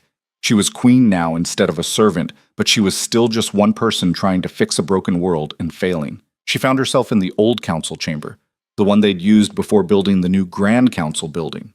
It was empty now, dusty from disuse. The portraits of former kings still lined the walls, watching her with painted eyes. "You look lost," Maeve spun. Dominic stood in the doorway, looking haggard and older than his years. Without his wolf, he'd aged rapidly, the vitality that came from the beast within simply gone. He was still wealthy, still technically a lord, but he was a shadow of the alpha king he'd been. "What do you want?" Maeve's voice came out harsher than she intended. "I heard about the Southern Coalition." He moved into the room slowly, like approaching a dangerous animal.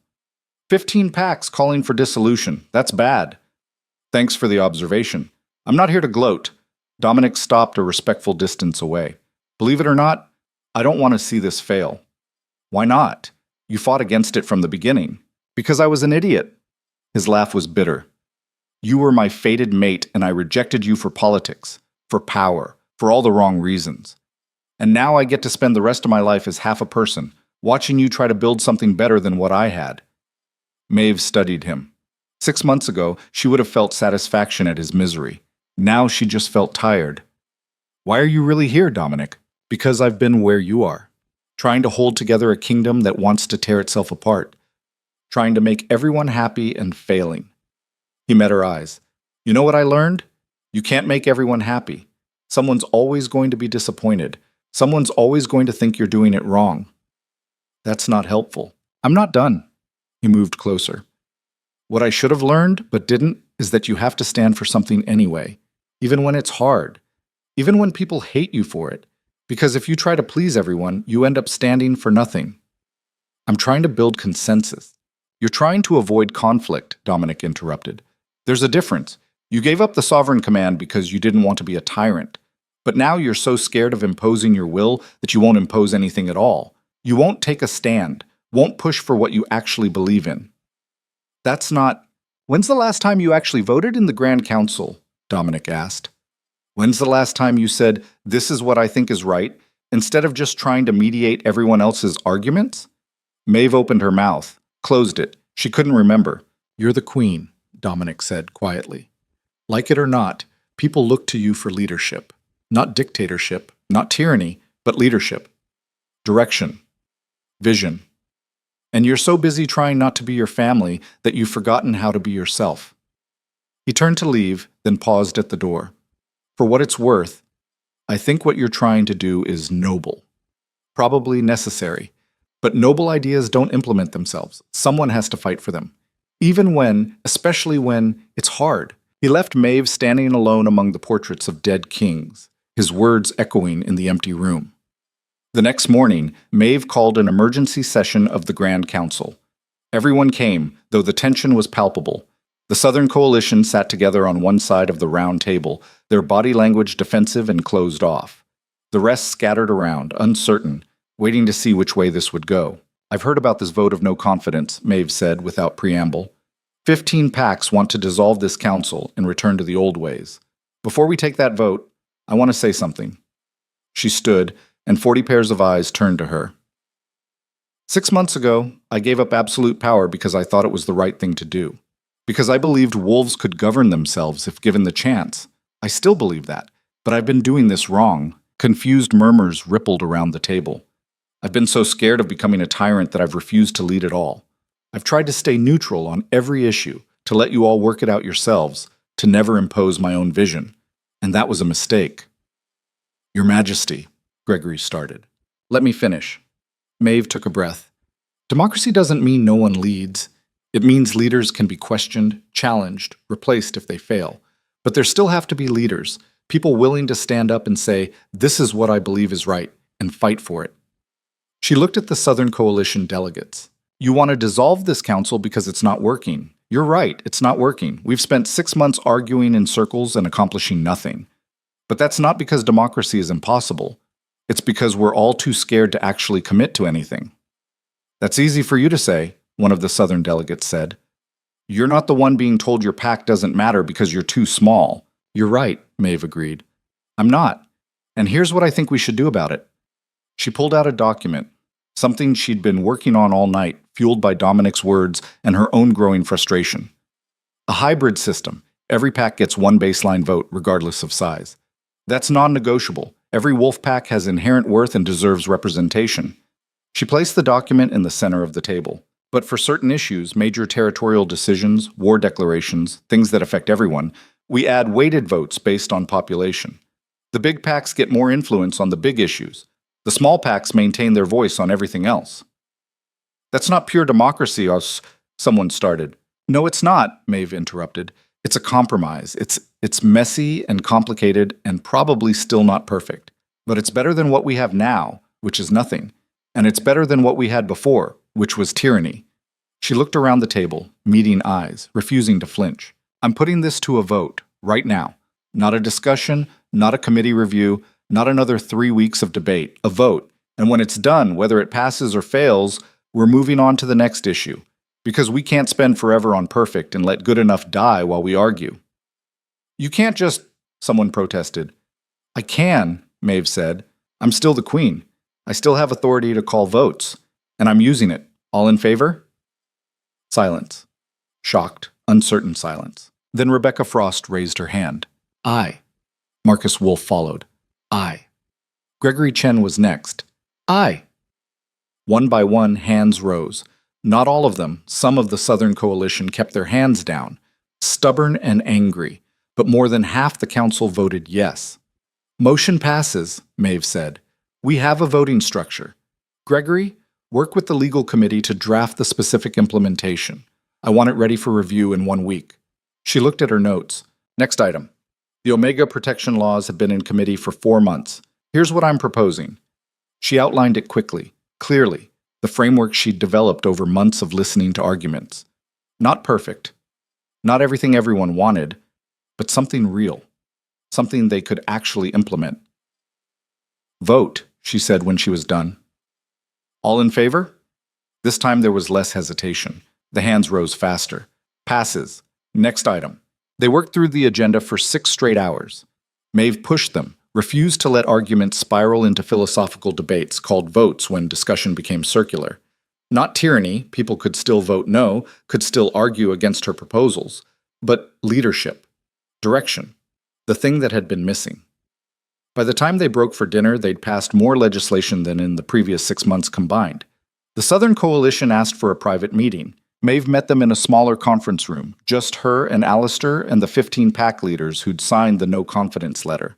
She expected anger, accusations. Instead, she got something more complicated. That was interesting, their spokesperson said, an older woman named Sarah Cole. You basically forced us to vote on things we weren't ready to decide on. I know, Maeve said. I'm sorry if... Don't apologize. Sarah held up a hand. It was exactly what we needed. We've been hiding behind more discussion because we were scared to commit, scared to be on the record supporting something that might fail. You made us stop hiding. So you're withdrawing the no confidence vote? We are. Sarah smiled slightly. On one condition. You keep doing what you did today. Keep pushing us. Keep calling votes. Keep leading instead of just facilitating. I thought you wanted democracy. We do. But democracy needs leaders who aren't afraid to lead. We've got plenty of people who can argue. What we needed was someone willing to say, enough arguing, time to decide. After they left, Maeve sat in the empty conference room and tried to process what had just happened. You did it, Alistair said quietly. You figured out how to lead without dominating. I forced them to vote on things they weren't ready for. You gave them direction when they were lost. There's a difference. He pulled her close. I'm proud of you. Don't be proud yet. We still have about 700 other problems. True, but today you solved some of them. Tomorrow you'll solve more. That's how this works. The next 6 months were brutal but productive. Maeve pushed the Grand Council harder, called votes more frequently, stopped letting perfect be the enemy of good enough. The Omega protection laws passed. The border dispute system was established. Trade agreements were negotiated. Slowly, painfully, the framework of actual governance emerged. There were setbacks. 3 packs withdrew from the council entirely, declaring they'd rather be independent than compromise. 2 territorial disputes escalated to violence before the new mediation system could stop them. The voting structure Maeve had pushed through needed 3 amendments before it worked properly. But there was also progress. Real, measurable progress. The Omega servant who'd tried to bring Maeve tea on her first day as queen came to her office one afternoon 10 months after the conclave. Her name was Ruth, and she looked terrified. Your Majesty, I wanted to thank you. Maeve looked up from the report she'd been reviewing. For what? The new laws, the Omega protections. Ruth's voice shook. I have Saturdays off now, actual days off, and we get paid real wages, and there's a complaint system if someone mistreats us, and tears spilled down her cheeks. My daughter won't have to grow up the way I did. Thank you. After Ruth left, Maeve sat at her desk and cried for 10 minutes straight, because that was why this mattered. Not the grand political theory, not the structure of government, the real people whose lives were changing. 1 year after the conclave, they held the first democratic elections for council positions. Not all of them. Maeve had insisted on a gradual transition. But 10 seats were now subject to actual votes by PAC members, instead of hereditary or appointment. 6 of the 10 went to completely new representatives. Younger wolves, Omegas, people who'd never have had a voice under the old system. Marcus Ashford was convicted of treason and conspiracy. The trial took 3 months and was conducted according to laws the Grand Council had written specifically for this purpose. Serena testified against him, her voice steady, outlining every deal he'd made, every betrayal he'd committed. I loved you, she said from the witness stand, looking at her father. I wanted to make you proud, but you taught me that power matters more than people, that winning matters more than being right, and I'm done learning those lessons. Marcus was sentenced to exile, stripped of his titles and lands, forbidden from holding any position of authority, sent to live in a remote territory under supervision, not execution. The Grand Council had outlawed capital punishment in one of their early votes, despite significant opposition. We're trying to build something better, Maeve had argued. That means being better than those who came before us, even when it's hard. Serena came to the palace after the sentencing.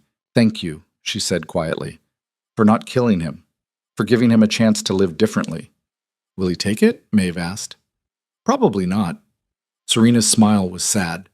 But at least we gave him the choice. That's more than the old system would have done. She paused, then added, I've been elected to represent the Northern Territories in the next council session.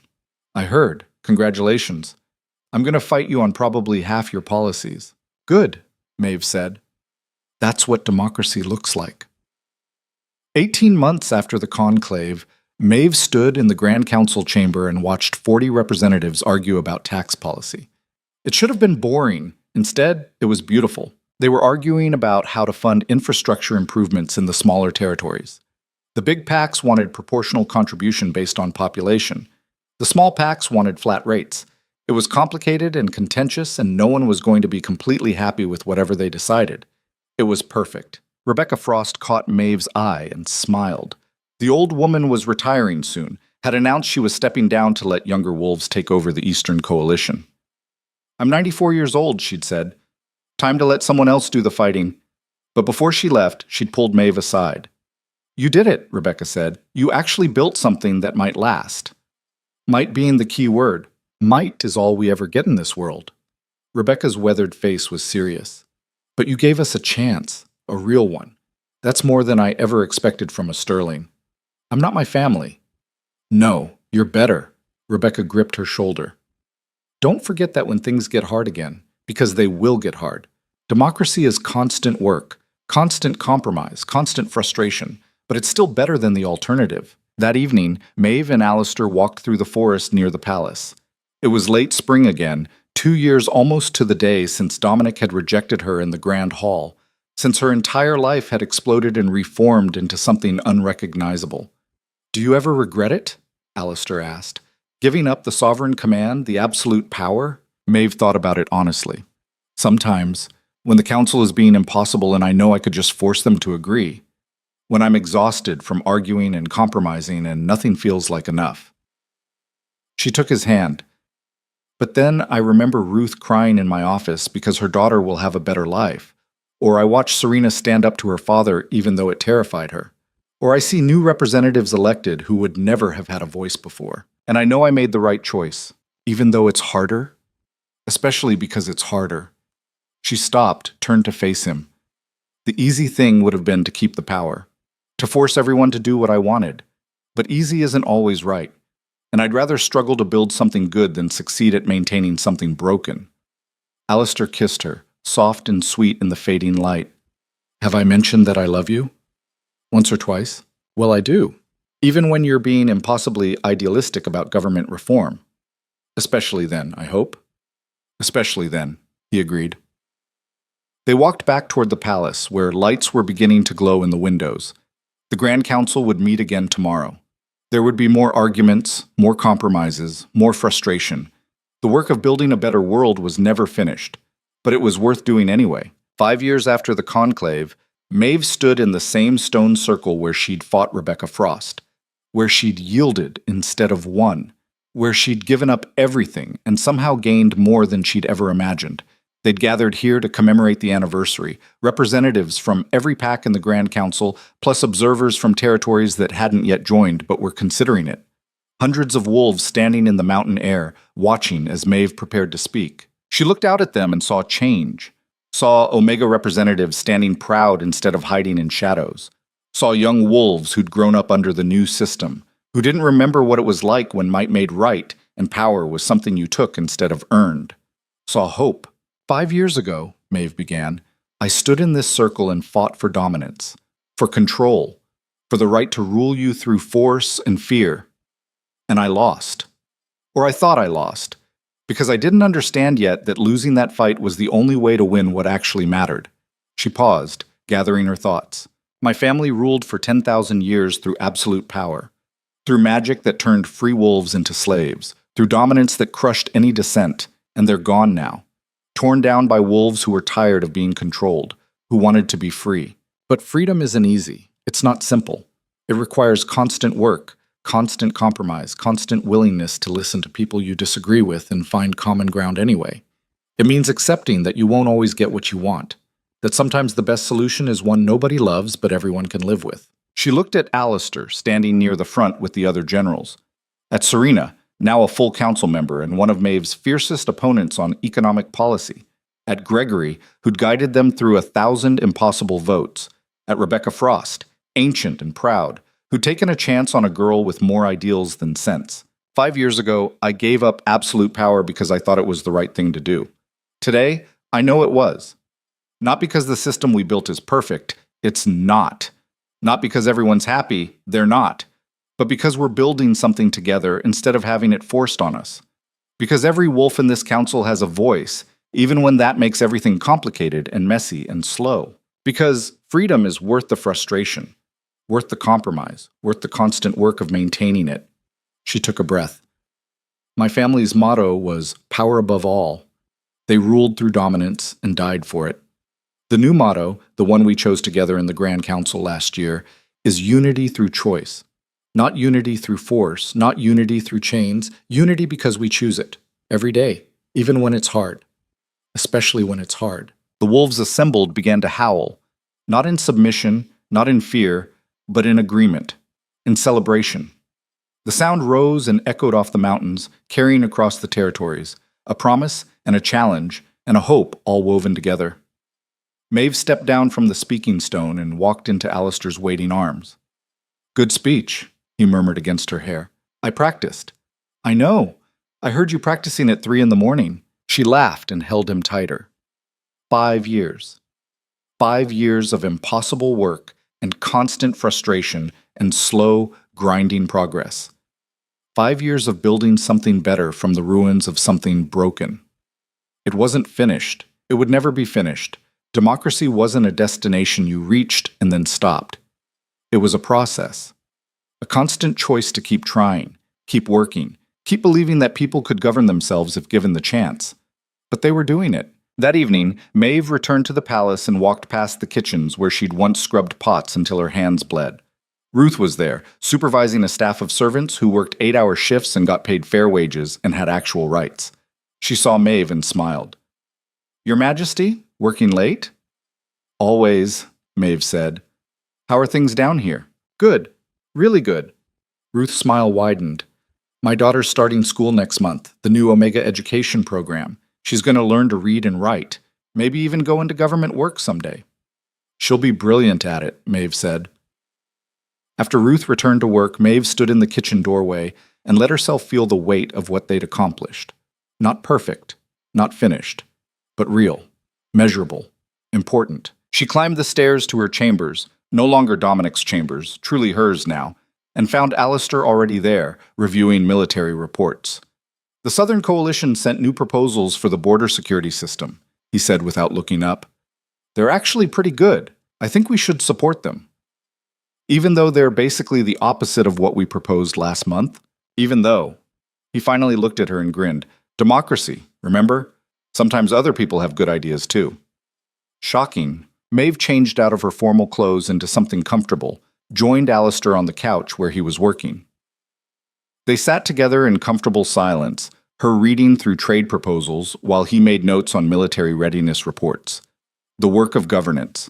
The endless, exhausting, absolutely necessary work of maintaining a society that actually valued its people. "I have something to tell you," Maeve said eventually. Alistair looked up. "Good something or bad something?" "Unexpected something." She took his hand, pressed it to her stomach. "We're going to have a baby." His eyes went wide. "Are you really?" "Really." The healer confirmed it this morning. Alistair's face broke into the biggest smile she'd ever seen from him. He pulled her close, kissed her deeply, pulled back to look at her with wonder. "A baby. We're having a baby." "We are." Maeve felt tears prickling at her eyes. A child who'll grow up in a world where Omegas have rights, where power is shared instead of hoarded, where their mother is queen not because she dominated everyone, but because she helped build something worth leading. "They're going to be amazing," Alistair said. "They're going to be loved," Maeve corrected. "The rest we'll figure out as we go." Later, lying in bed with Alistair's arms around her and their child growing inside her, Maeve thought about everything that had led to this moment.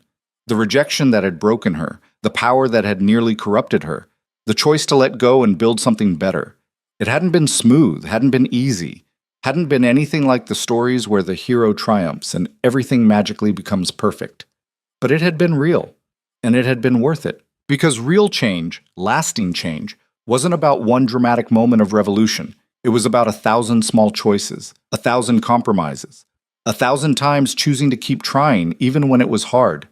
It was Ruth's daughter learning to read, Serena finding the courage to stand against her father. New representatives elected to positions that had been hereditary for centuries.